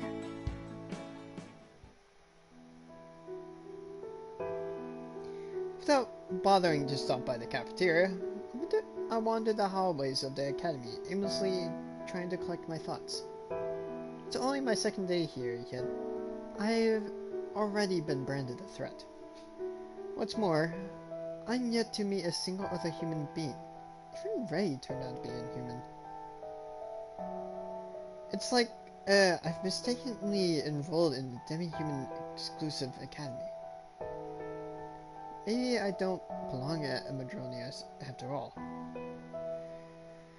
I sigh and scratch my head as melancholy thoughts consume me once more. The students here are nice and accommodating towards me, but it still feels like I'm an outsider. I was honestly more comfortable studying in solitude. Here it feels like I'm just being led around at someone else's pace. Ow, I bit my tongue. I'm learning a lot about demi-humans, sure, but that's about it.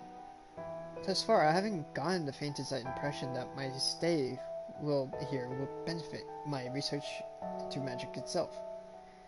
Before I can sink any further into my own little world, the clamoring of students reaches my ear. There's a large number of students clustered together, standing around what appears to be a holographic notice board. As I draw closer, one student suddenly walks towards me. My eyes wide open as I stare at their face. I'm surprised, but not for the kind of reason one might expect. There's nothing particularly about this person's appearance. They don't have horns, wings, tail, or any other defining features. And that is exactly why I'm surprised. Yo, Sable, correct? He's a fellow human being. Yes, that's right. We know each other. You may not yet know me, but I certainly do know you. As I recall, you are the one who unleashed that mighty gravitational field yesterday. My expression drops the moment those words leave the young man's mouth. Of all the ways you could have known me, you are a student in class 1B? Indeed I am. My name is Nar. And I, like yourself, am one of the few human beings that to have enrolled at this academy. Pleased to meet you. Oh, yeah, likewise. With a stern yet friendly tone of voice, Narm introduces himself, and then takes a step forward. He looks over my body from head to toe, while he responds as though he's sizing up a piece of meat. You don't look that strong. Were you truly the one responsible for the incident in class yesterday? I'm afraid so. Yes. Sorry about that. Why are you apologizing? Your desire to show up those inhuman classmates of ours and assert your dominance is nothing to be ashamed about. In fact, it was that defiant attitude of yours in which it made me hope to see you here today. Defiant attitude? What the hell are you talking about? I think you have the wrong idea about me. And what made you think I'd be here? What's going on exactly? Narm nods towards the notice board, which is still partially obstructed by other students. I move to the side a bit and tilt my head upwards, gradually managing to make out some of the words on display. Applications are not open. Do your fellow demi-humans proud by helping to maintain order in a march for public order?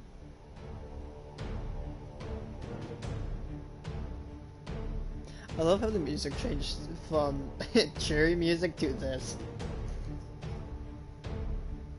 My voice raises several decibels as I read aloud the familiar name.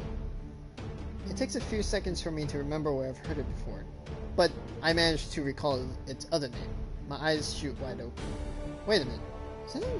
Isn't that another name for the... I gotta fix my hand. It's bothering me. Here we go. That's right. The hunt begins early at Amadronia, it seems. Perhaps they are in a bind because so few of the students at this academy continued on until the 3rd year. At which point, participation becomes compulsory. Well, either way, it is our good fortune. What was that? Good fortune? How do you figure that? Isn't it obvious? With so few participants among the higher grades, and nary a soul among our grade game enough to enter, we will undoubtedly steal the show. 2 humans leading the hunt, just as it should be. My gaze drifts between Narm and the notice board and the other students surrounding it. Many of the students are wearing bitter faces. The thought of hunting down their own kind, even if it's because they're criminals, doesn't sit well with them. Unlike those solemn adolescents, however, Narm is smiling cheerfully. He welcomes the challenge and doesn't feel conflicted in the slightest. You're really looking forward to this one. Most of the students here can't stand the thought of tracking down and potentially killing one another. And don't get me even started on the name. Calling it the hunt makes it sound just plain barbaric. Barbaric as it may seem, there is nothing wrong with enforcing law and order. Do you believe police officers should be guilty of pursuing and incarcerating dangerous members of society?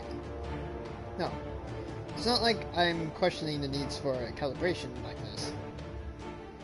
I just think there's better ways to go about bringing peace between our races, that's all.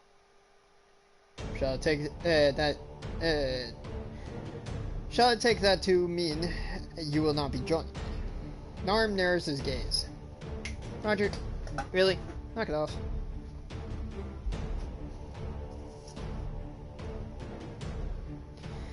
He doesn't seem quite just seem to be angry.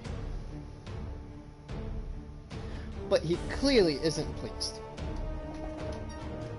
Clear at me all you want. I'm not going to participate in something like this on a whim. And even if I did want to, it's not like I could do so right now, given the bangle on my wrist. Okay, time to grab the rock through.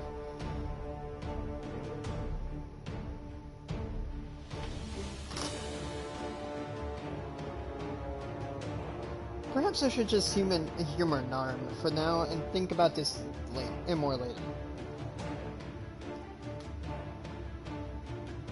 Without saying a word, I raise my hand in front of my face. Narm looks at my hand skeptically and moves by what I'm showing him. Do you know what this is? The bracelet. No, well, I mean, I guess it is a bracelet, but it's fine if you're the type of man who's into jewelry. But I fail to understand how that answers my question.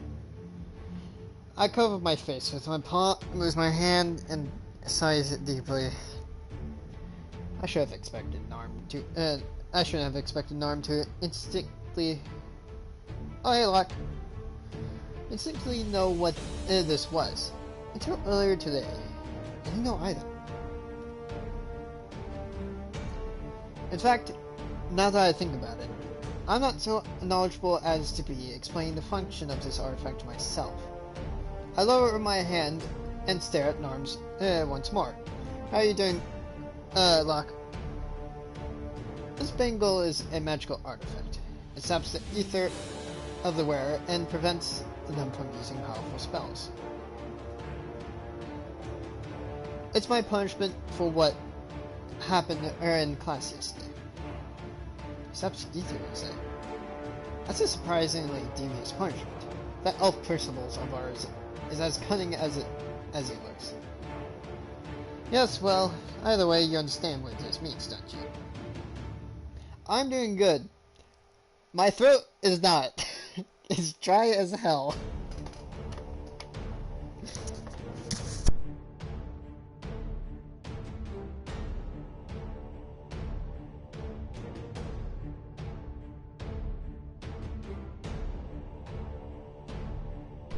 I normally don't do this much talking. Yes, it is regrettable, but I understand what you're saying. The thing that that's why I just mute my mic, because this is me muting my mic, if you can hear it, I don't know. To think that the demi-humans would take the initiative like this and weaken our already limited forces. No, I really don't think that was the principal's intention. Besides, I can't say I don't deserve this. It's a fitting punishment. Don't make excuses for them.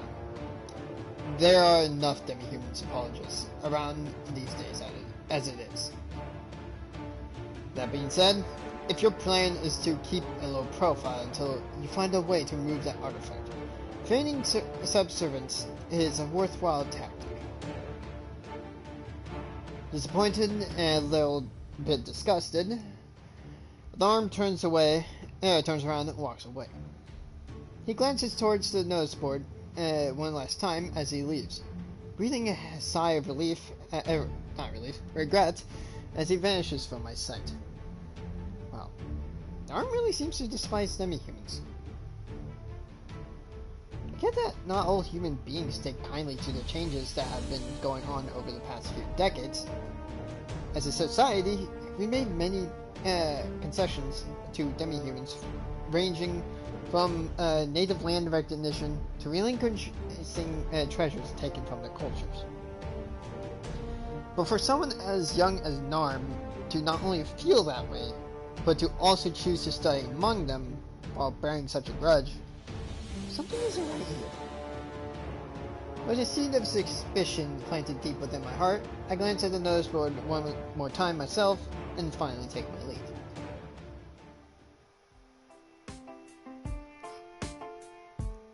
The moment I arrive at the cafeteria, I am greeted by a few familiar faces. I can probably guess who it is. I thought it was another one. I thought it was Ray and F. Sable! Huh? Draken and Ray turn to face one another as they simultaneously call out to me. Hey guys, what's up? I was just... Draken and Ray once again look at one another as though silently negotiating who to talk first. I don't mean sound rude.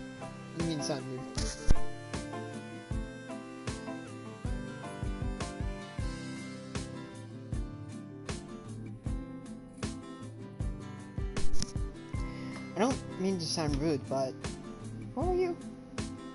I'm glad you asked. My name's Draken, and I'm Sable's best friend. Pleased to meet you. Oh, in case of you're wondering, I'm a half dragon. But you tell me that you're Sable's best friend? That isn't the part you're supposed to be surprised at. Yeah, well, I'm a best friend too, you know. Let's come over here. There she is. Don't drag me into this.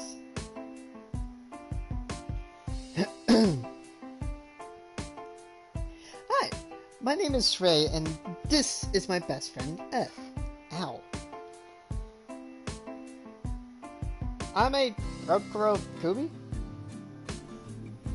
I don't know. And she's a Mandragora. We're both good friends of Sable's. We only just met yesterday, and I think all of you are overestimating our relationship. Mandragora and a Roku thing, huh? I can't say I've ever heard of a Roku wherever. But even I know what Mandragora are. Pleased to meet you, Ed. I promise I won't accidentally torture friends and family. Ah, yes. That's one helpful way to introduce yourself to someone. Hi, my name's Jacob. I promise I won't torture your family and friends.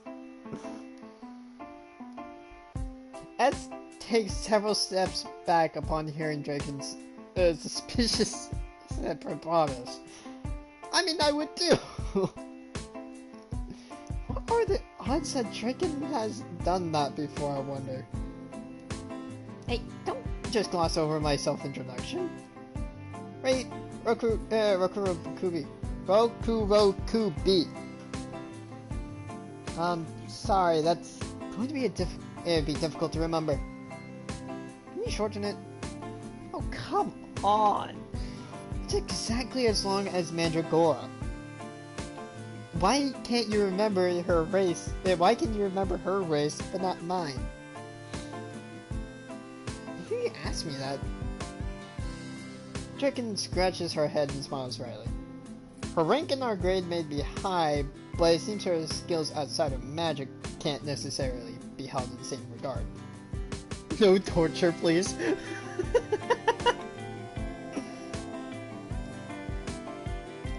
Her rank in our grade may be high.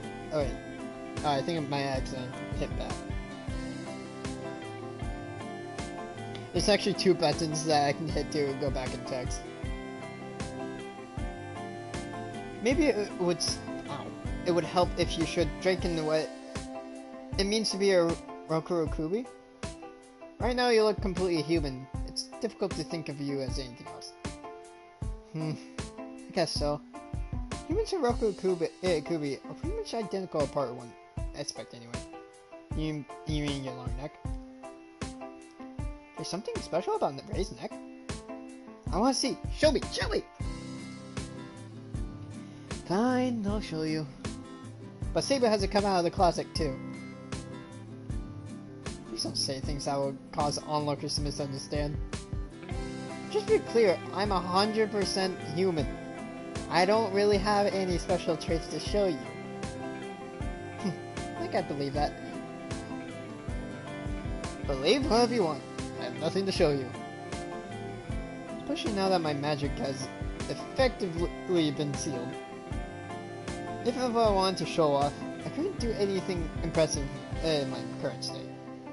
Give me a second.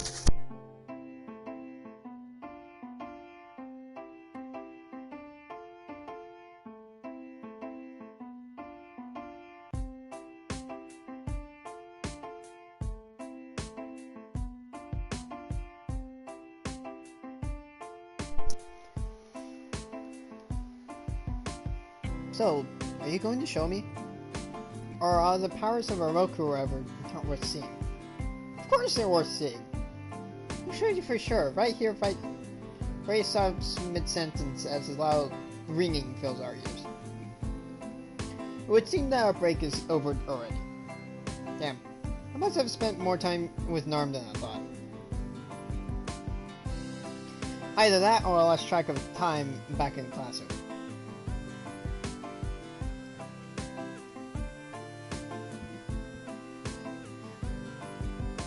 I guess I'll have to wait until next time.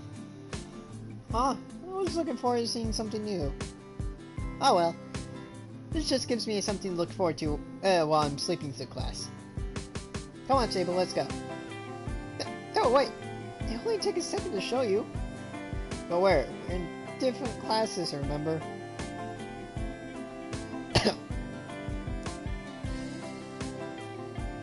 Ah, yes, the popcorn I ate decided to go down the wrong pipe. Ow.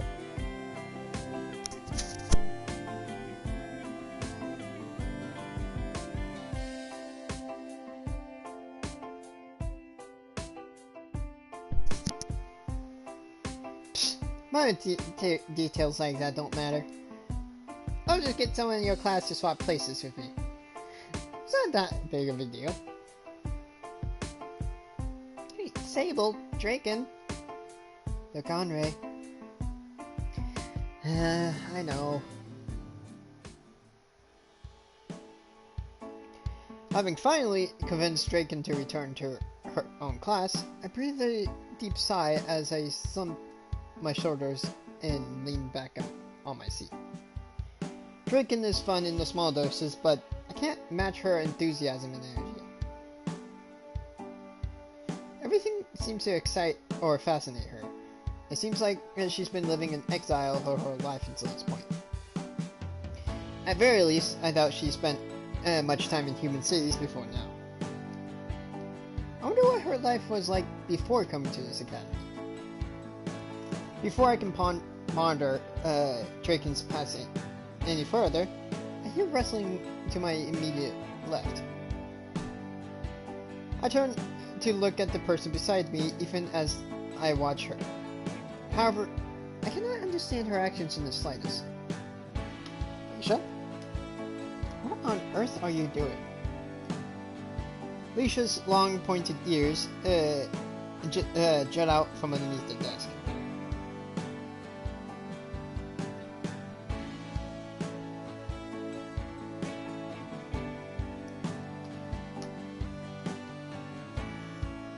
Her torso is slowly pulled back and her face comes into view. Nothing that concerns you? Go back to daydreaming and mind your own business. Leisha places her head under her desk once more. She remains seated, yet her head turns left and right, and her seat occasionally shifts with her. Are you perhaps looking for something? If you tell me what it is, I can help you look for it. Leisha carefully moves her head from under the desk and sits up straight, then turns to face me. Do not underestimate me, human. We elves may attract more attention to our ears, but the fact of the matter is our eyes are our greatest asset. Roger, stop that.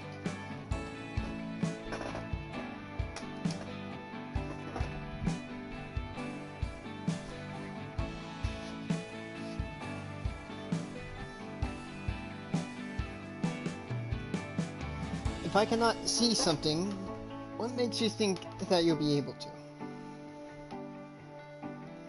Ah, so you did lose something. What is it? If you don't tell me, then I won't even know if I do find it.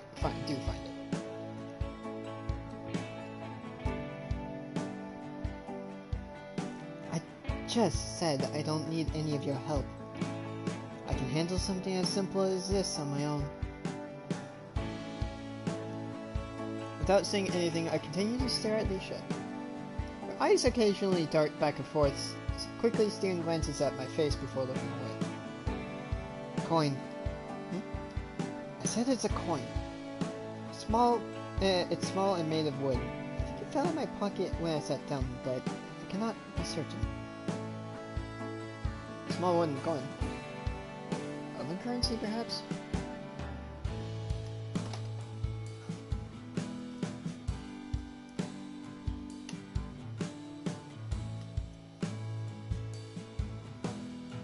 Help Leisha to search the wooden coin. Alright, a small wooden coin. I'm on it. Alicia and I both crouched down and searched on the floor. A few students cast curious glances our way, but nobody says anything.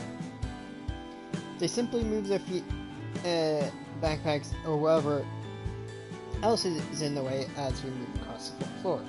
Wooden coin, wooden coin. Come out, wherever you are. Still nothing. Perhaps I dropped it before entering the classroom after all. Chip. It's too soon to give up just yet. This coin is precious to you, right? You could say that. I held on to it since I was a child. It is one of the few items I brought with me to Amadronia. I see, so it's... Wait a second. Kept it on you since you were a child? Not all the time, but often yes. Why?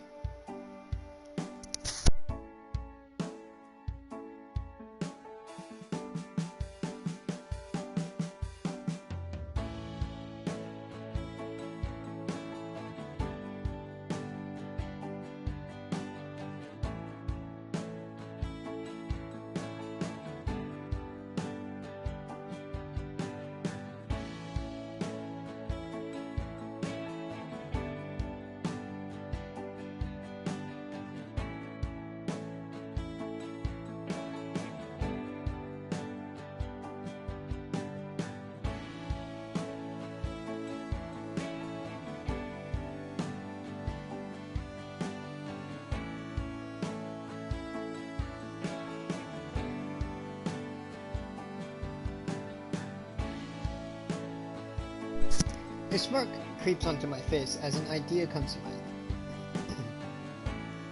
This wouldn't work for just any old coin, but if it's something Alicia has held onto dearly for so many years, then maybe, just maybe.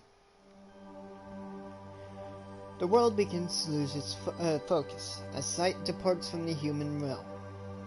What appears before my eyes is a dream I have witnessed many times before.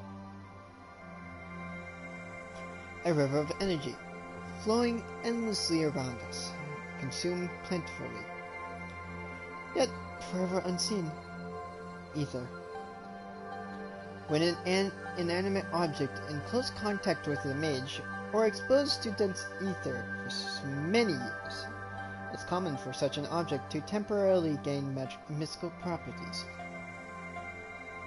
While I wouldn't expect a wooden coin to become anything useful, it should still be imbued with some of Alicia's ether nonetheless.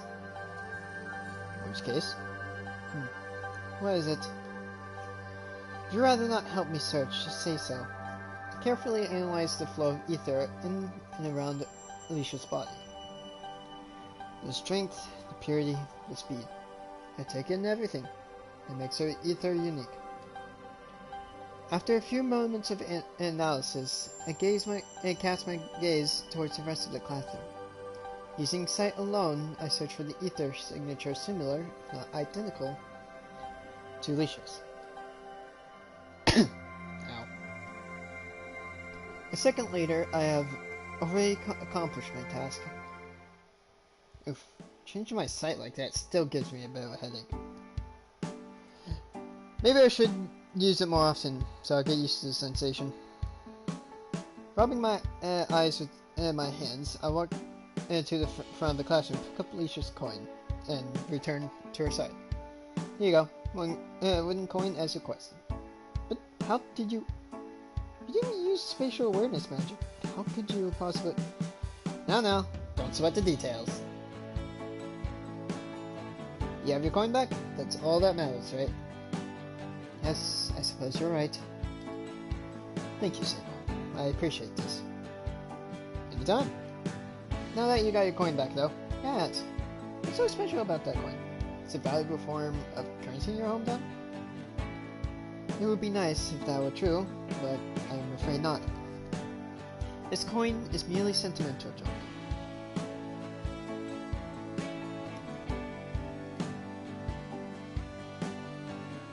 A solemn expression appears on Alicia's face as she tightly grips the wooden coin.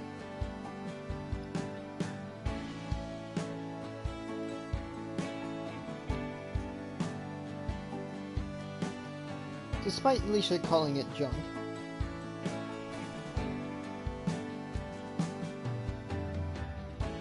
It's clear that it's valuable, if only to her. I wouldn't expect you to know this, but most elven villages do not use any form of currency.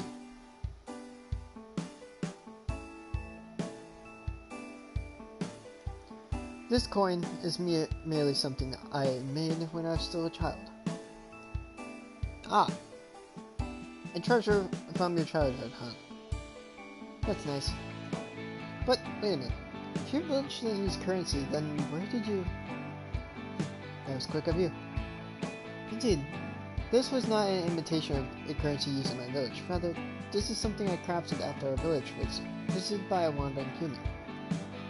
A human visited your village? Let me think of it. I just read about something like that earlier today. I think the book was called History of Man and Elf.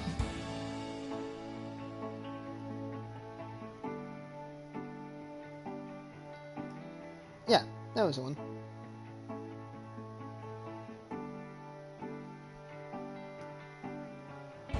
I didn't get to finish it though. And I suppose you likely haven't realized the identity of the author, have you?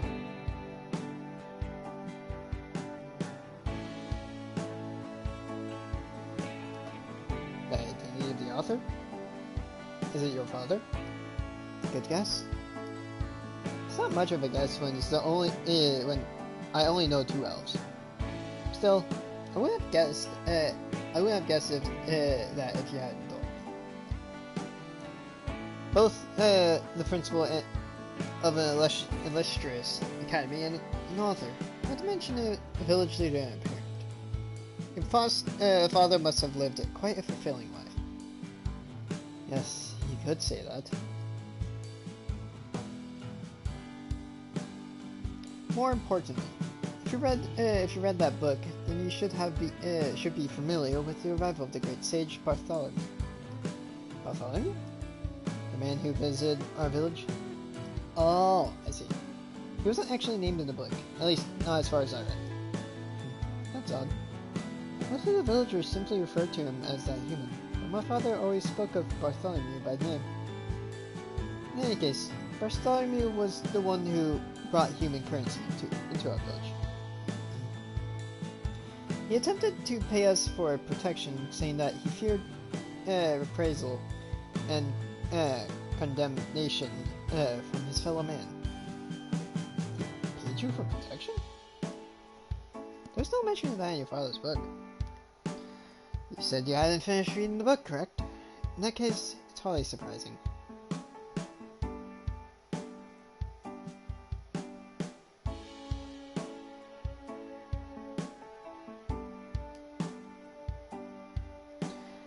We refused his money, initially, at first.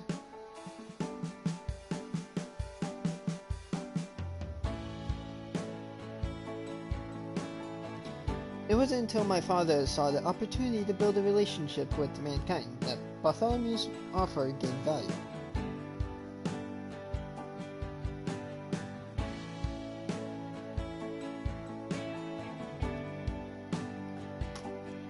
So, your father took his money after all? Not directly. At that time, it was forbidden for demi-humans to purchase land in or around human settlements. In fact, we were forbidden from purchasing pretty much anything at all. Not to mention that we were unwelcome in human civilization. To begin with. My father used Bartholomew's money and influence to put our races on the path to coexistence. Or at least that's how the story goes.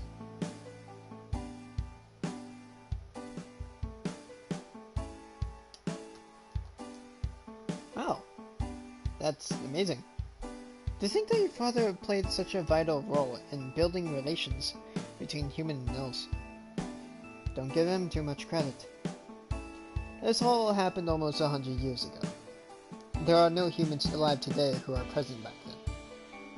And Our fellow villagers have never left their homes. As such, it is entirely possible that the history regarding our races is a convenient fabrication my father devised.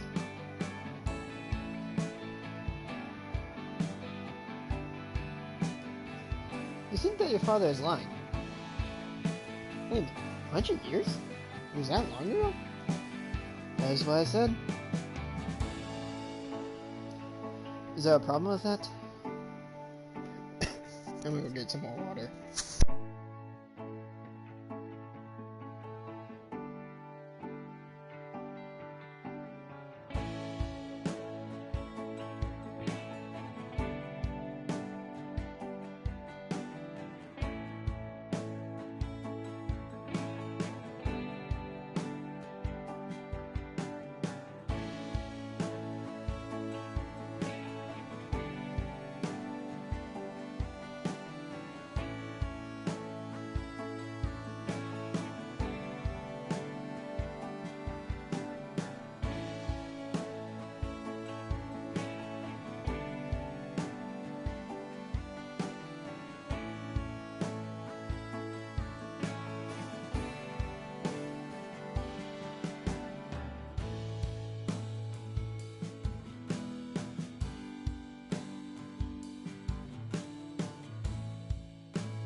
Alright, I got water.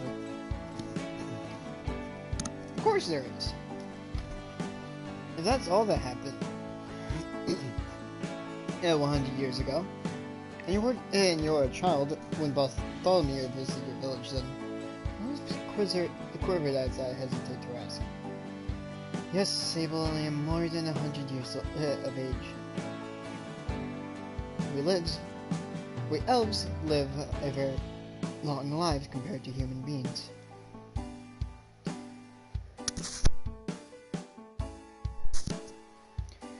In exchange, it takes longer for us to grow and to mature. In fact, despite my age, I'm only just barely considered to be an adult even now. I had forgotten how different the aging process could be for some races. Most semi-humans have lifespans significantly shorter and longer than humans. Those with similar lifespans to ours are actually the minority. Could it be that of all people I have met at this academy, I'm the only one who's still a teenager? What's wrong, Sable? Are you saddened by the thought of how short and miserable the life of a human being truly is? Hey now. It may not have comparatively We may have comparatively short lives, but that doesn't mean we're miserable. Perhaps you are right. Nonetheless, if human beings did possess longer lifespans, at least my father's words might be tested. As things stand, the only proof I have of Bartholomew's existence in his time in my village is his coin crafting. The elf responsible for strengthening relations between our two races lives on. Yet the human who made this all possible is not but a memory. That's all far too pitiful.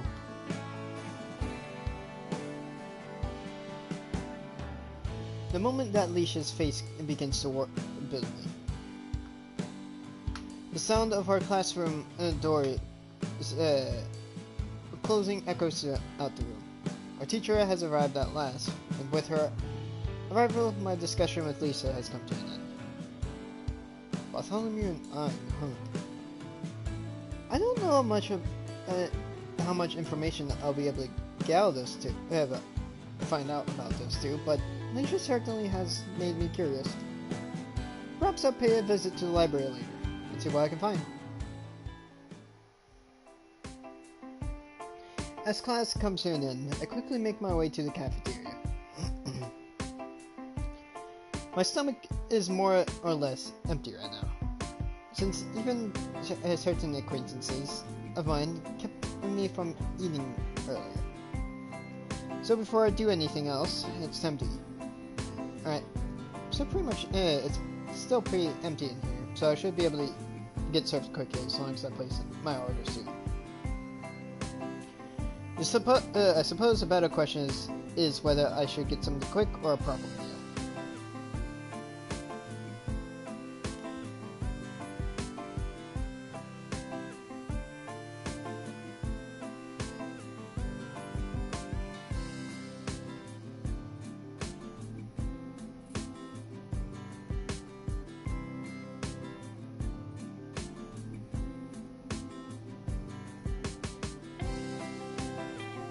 If I get something quick, I can head to the library and learn more about Bartholomew. But if I take my time, I'll be able to kick back for a while and talk to my friends.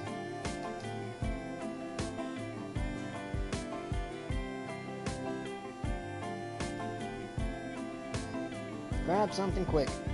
Who am I kidding? Like I could sit down for a proper meal right now. My body needs food. And what my mind craves is knowledge. I'll grab something quick that I can eat while I walk. And once I reach the library, it'll be time to lose myself in my research.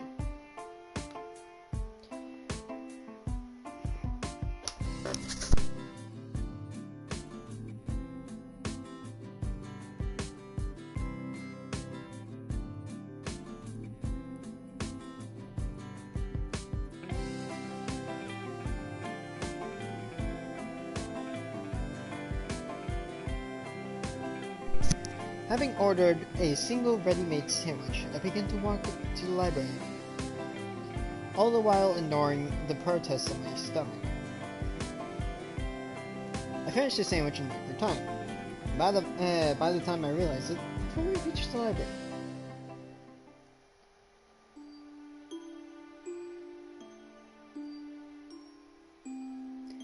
Alright then, where should I start looking? Getting human social studies would perhaps be the best bet, though. Though, considering the time period, it's also possible that I'll find more information in the magic history section. I wander through the library, reading the names of each section that I pass. As I do, I weigh up whether or not each section might be applicable to the subject. And these other sections seem very likely. I guess that leaves just my two guesses. First two guesses. Though even they aren't guaranteed the results. Which one's the right choice? Search via terminal.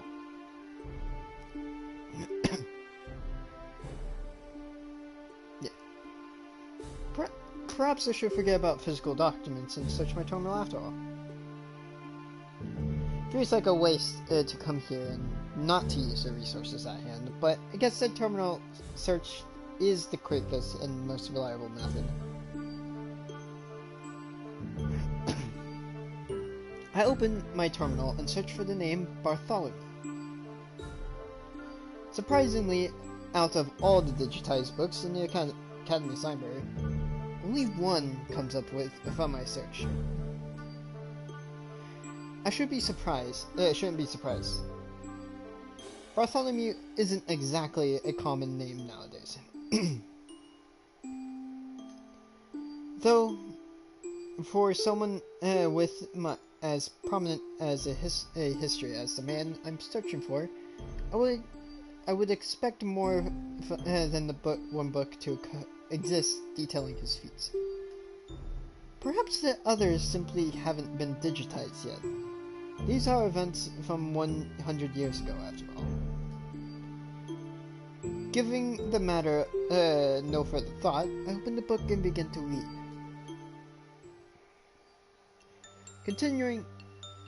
I love this music. Continuing where I last left off, I began reading from the moment when those hunting Bartholomew had been slaughtered. The villagers, all skilled in either magic or archery, have slain the witch-hunting humans without hesitation. Bartholomew is stunned. He looks around at the villagers, feeling both terrified and joy, as he does. Though he may be a mage, he cannot hope to measure up to these beings, not in the slightest. A mere human. His talent for magic cannot be compared to that of an elf. Even if he were to train his entire life, he would never catch up. Especially not to the village leader, the strong yet compassionate man who saw past their difference in race, opened up his heart and... Okay.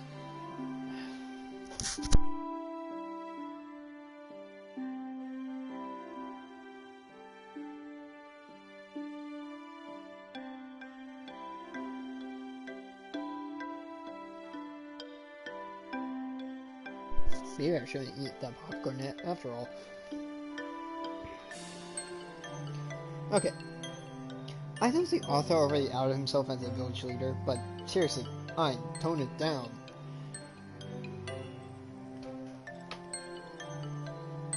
After another few paragraphs, comparing humans to elves and elevating his own status above that of Bartholomew, Ein finally gets back to the actual events unfolding. With the wicked humans slain, the village leader and the formerly hunted human return to the leader's residence. They sit down in the leader's living room, all by themselves, and speak in human tongue.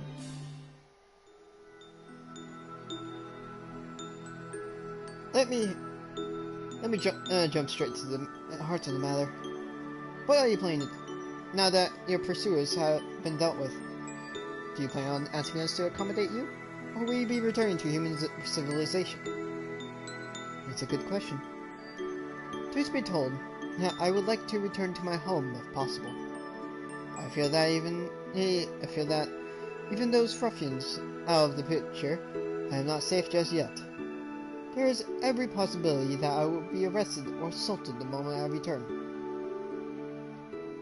So, the hunt does not end with their deaths. It is troubling.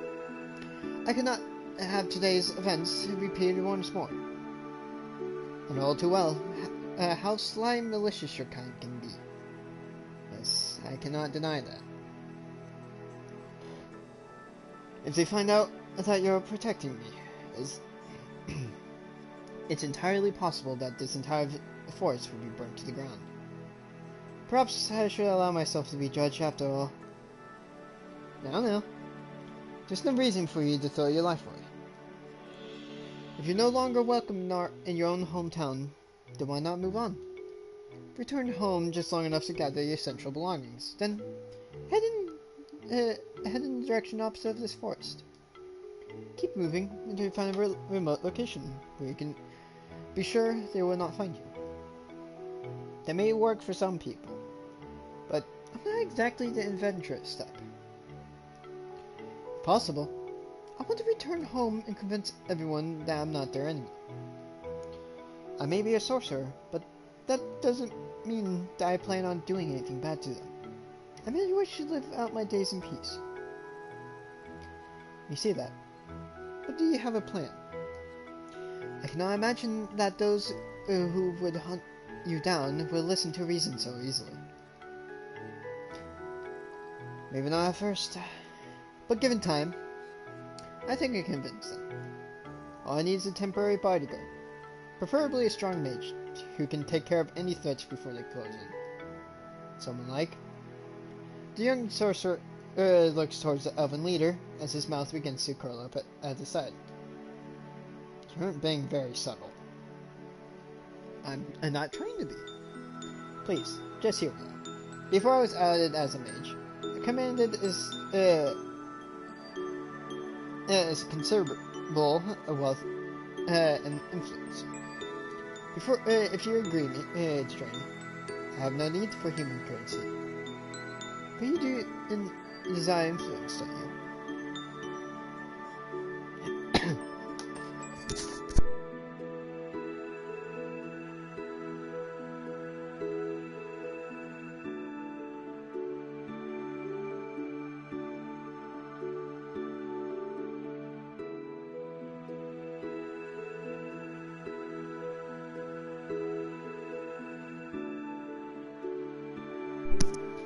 What are you proposing exactly? It's simple. You wish for humans to steer clear of your village, and I desire the understanding of my own fellow man. If you provide me with protection until I regain my former standing, I would do all that I can to ensure no humans set foot on your land. That isn't much of an assurance. We've been left alone for thousands of years, with nary a visit from anyone outside our kin. Why should we put ourselves in the spotlight now for your sake? Because times are changing. A lone human may not possess the mystical might of an elf, but together, as a society, we continue to advance at a staggering rate. Have you heard of firearms or automobiles? We pursue science and technology with zeal that a magic-adept race such as yours never will. It may take a few generations, but I believe that it's only a matter of time before mankind possesses strength far outweighing that of any other race. That includes yours. You don't know that, elves. The village leader thinks over the words of the human, insolent that they may be. While he does want to admit it, the elf has realized himself that human society is both advancing and spreading. The fact that he himself, a proud full-blood elf, speaks human tongue is undeniable proof of that. Humans are leading the way towards a brand new world order, and the elven leader now has the opportunity to share in mankind's rise to power. You make a good point. I cannot deny the tenacity of your kind, nor can I assert the certainty that I will be able to protect this village from weapons of future generations of humans. However, if I am to support you, I will need an alternative path forward, should you fail. Can you provide me with such a service? Yes, I believe I can. As I told you before, I am the one whose head they seek. The presence of elves means nothing to them. As such, my fellow men will not actively pursue your kind without reason. At least, not at this point of time. If I fail, then you may offer them my head. Whether you use my death as a means to end their pursuit, or as the beginning of an alliance. Your village's future from that point on will be yours to negotiate. Close to my terminal, and take a seat. A deep sigh escapes from my lips as I decide to take a break from reading, and I reflect on what I have learned. Amazing. So that's the story of how our two cultures first began to acknowledge one another. It's hard to imagine that there was a time when humans actively rejected other races. We may have our differences. Even now, there are those who despise demi-humans. But for the most part, I think we're well on the way to acceptance. Allowing myself to think in such naive thoughts, I stand up and head towards the exit. My break will be over soon, so I can't afford to continue reading just yet. Thankfully, the book that I wish to read is Scissor Time, so I can pick up where I left off at any time. After sitting through my final class of the day, I head straight to my room without making any detours. Though as troublesome as my first day at the academy, today has been just as tiring. All day, I've been absorbing knowledge in class, talking to my classmates, making friends, and learning about demi-humans around me. Combining all of that with self-study, it's no wonder that feels exhausting. I'm sure this will get easier as time goes on. Though, I've been just been overwhelmed by the change in the environment, that's all. Once I carved out a daily routine and come to terms with my surroundings, this will be no different than high school. While telling myself that, I lay down on my bed and close my eyes. A wave of euphoria washes over me, and I can feel the fatigue leaving my body. I've been looking forward to this. Sable. Ah! Quickly sit up as Tix's voice enters my ear. Less than an inch away from my face, she seems to manifest out of nowhere, almost giving me a heart attack in the process. But where are you? Easy there, Sable. Catch your breath. Take a few deep breaths to calm down. Afterwards, I glance at Tix, who's still right next to my face. Tix, are you trying to kill me? Kill you? Don't be silly. If I want to do that, you're weak then. I laugh nervously as I try to figure out whether Tix is joking or not. She wouldn't really kill me in my sleep, would she? So, Tix, what are you doing here so early? Why am I in our room when it's still light outside, you mean? No particular reason. I just didn't have anywhere else to be. Classes are over, and I don't need much food when I'm in this form. So it's not like I need to be anywhere in particular. So what about you, Sable? Is it obvious? Tix simply smiles and waits for me to explain. You're kidding me, right?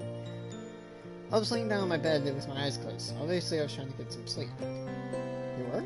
I thought you were focusing on a spell or visualizing glyphs.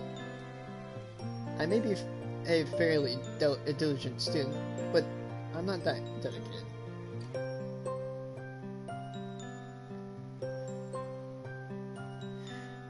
Besides, even the most prudent of mages need sleep, you know. They do? That hasn't been my experience. What's the first thing? Wait a second. What do you mean by that? By what? What you just said now. What you just said. How hasn't that been your experience? Oh, well, you know, some of the warrior class pixies go weeks without sleep at a time.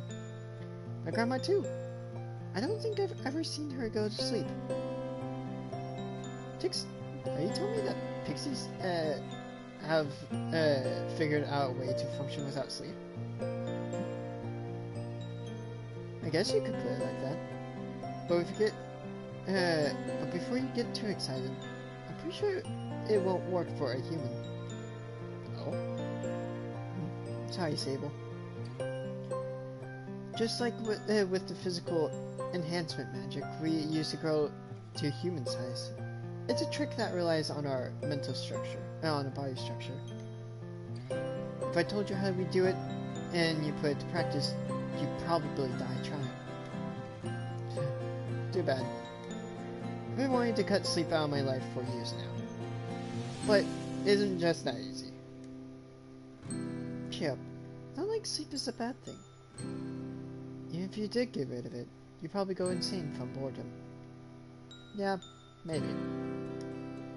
But don't you ever wonder what it would be like to have another 8 hours every day to do whatever you want? As things stand, we spend an entire third of our lives just sleeping. Do you think it's a waste? Oh, maybe a little. But even if I had more time, it's not like I do anything productive with it. You may feel that way now. That's just a fatigue talk. If you never needed to rest, you never felt tired, there would be no end to what? There would be no end to what you could accomplish. I think you have to have pretty self-motivated. Have to be pretty self-motivated to actually make use of that time. I probably just laze around for 8 hours until everyone else woke up. No fun. But if you appreciate sleep that much, at least let me get some rest this time. I may not like it, but I do need to sleep. Okay. Good night, Grumpy. Night. Suddenly as she appeared, Tix vanishes from my sight. In her miniature form, her true form, rather, she doesn't make a sound as she flies, or even as she lands. In that regard, if no other, she's a perfect roommate. With my eyes open, I found myself enveloped by the dark of the night.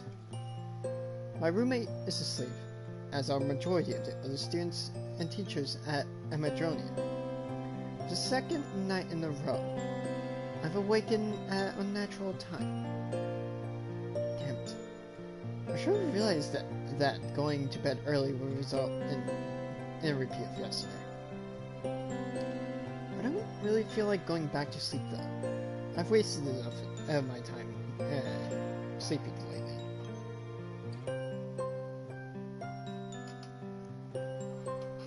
Fortunately, staying up isn't an option either. Or at least, not in here. Where I might disturb my somewhat scared roommate. So I guess that just leaves a nice stroll. I creep out of my dorm room as quietly as I can. The lights in the hallways are on. So it takes a moment for my eyes to adjust. But once I do, my stride becomes confident. This shouldn't be a problem, should it? I mean, there are plenty of nocturnal demi-human species around. I don't know how many of them actually attend Amadronia, but surely there must be at least a few. As I walk through the hallways, I don't pass by a single student or teacher.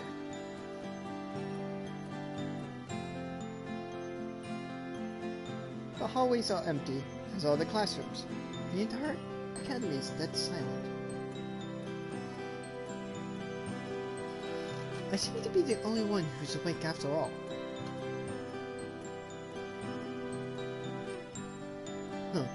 Not a soul to be seen anywhere around here. Maybe I should take this opportunity to practice spellcasting. There's nobody around to get in my way, so as long as I don't make too much noise, this should be an ideal time to practice.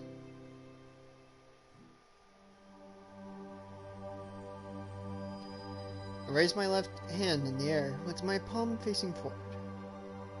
My feet are spread out, as though I'm taking a fighting stance. And I focus all my energy into my left palm.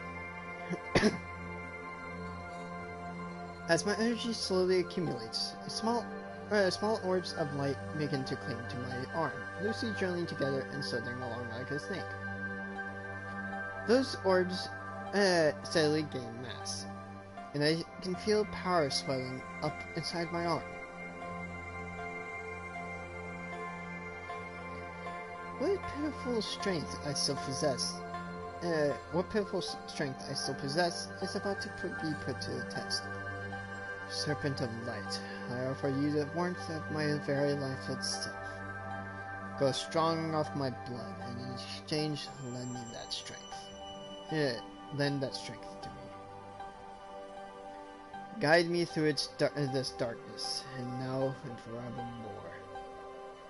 In response to my words, the shining orbs begin to morph further still. The snake-like shape solidifies, and the small, semi-transparent scales begin to manifest. Despite its appearance, the snake is no longer a mere collection of light. It has weight, and it can be touched by human hands. As of now, the snake wrapped around my body is real. It took longer than it used to without this bangle around my wrist. But at least the spell itself was successful. If I can do this much in my current state, then I should have no problem doing practical lessons. The serpent, though originally a project of my thoughts, now possesses temporary sentience. It can think, feel, act without my orders or consent. The serpent can also survive without feeding off my ether, albeit for a short period of time. And if it senses something out of the ordinary, it would not hesitate to leave my side and investigate. Okay, that should be enough for now. Summoning snakes is fun and all, but maintaining this guy's physical form saps my energy like crazy. Without another mage present to feed it, I can't keep this up for very long. I lower my arms and focus my attention on this creature, with the intent to dissolve its physical form. I cut off the ether I'm feeding it and concentrate on absorbing what remains of the creature itself. Sorry, buddy, but your time's up. Now be a good summon creature in. What? Hey, where's it even going? The moment before I can dispel it, my serpent abandons its physical form, passes straight through my body, and floats through the air. It heads towards the building, traveling at surprising speed. Even running at full speed, I cannot keep up with it. Damn show off. I could go that fast too, if I waited next to nothing. Cursing my own creation, I continue to chase after it. Even though I can no longer see it, I can still sense its presence, thanks to the link some of the beasts share with their summoners. Huh, that's odd. It should be right around here. I step in front of a large metal door.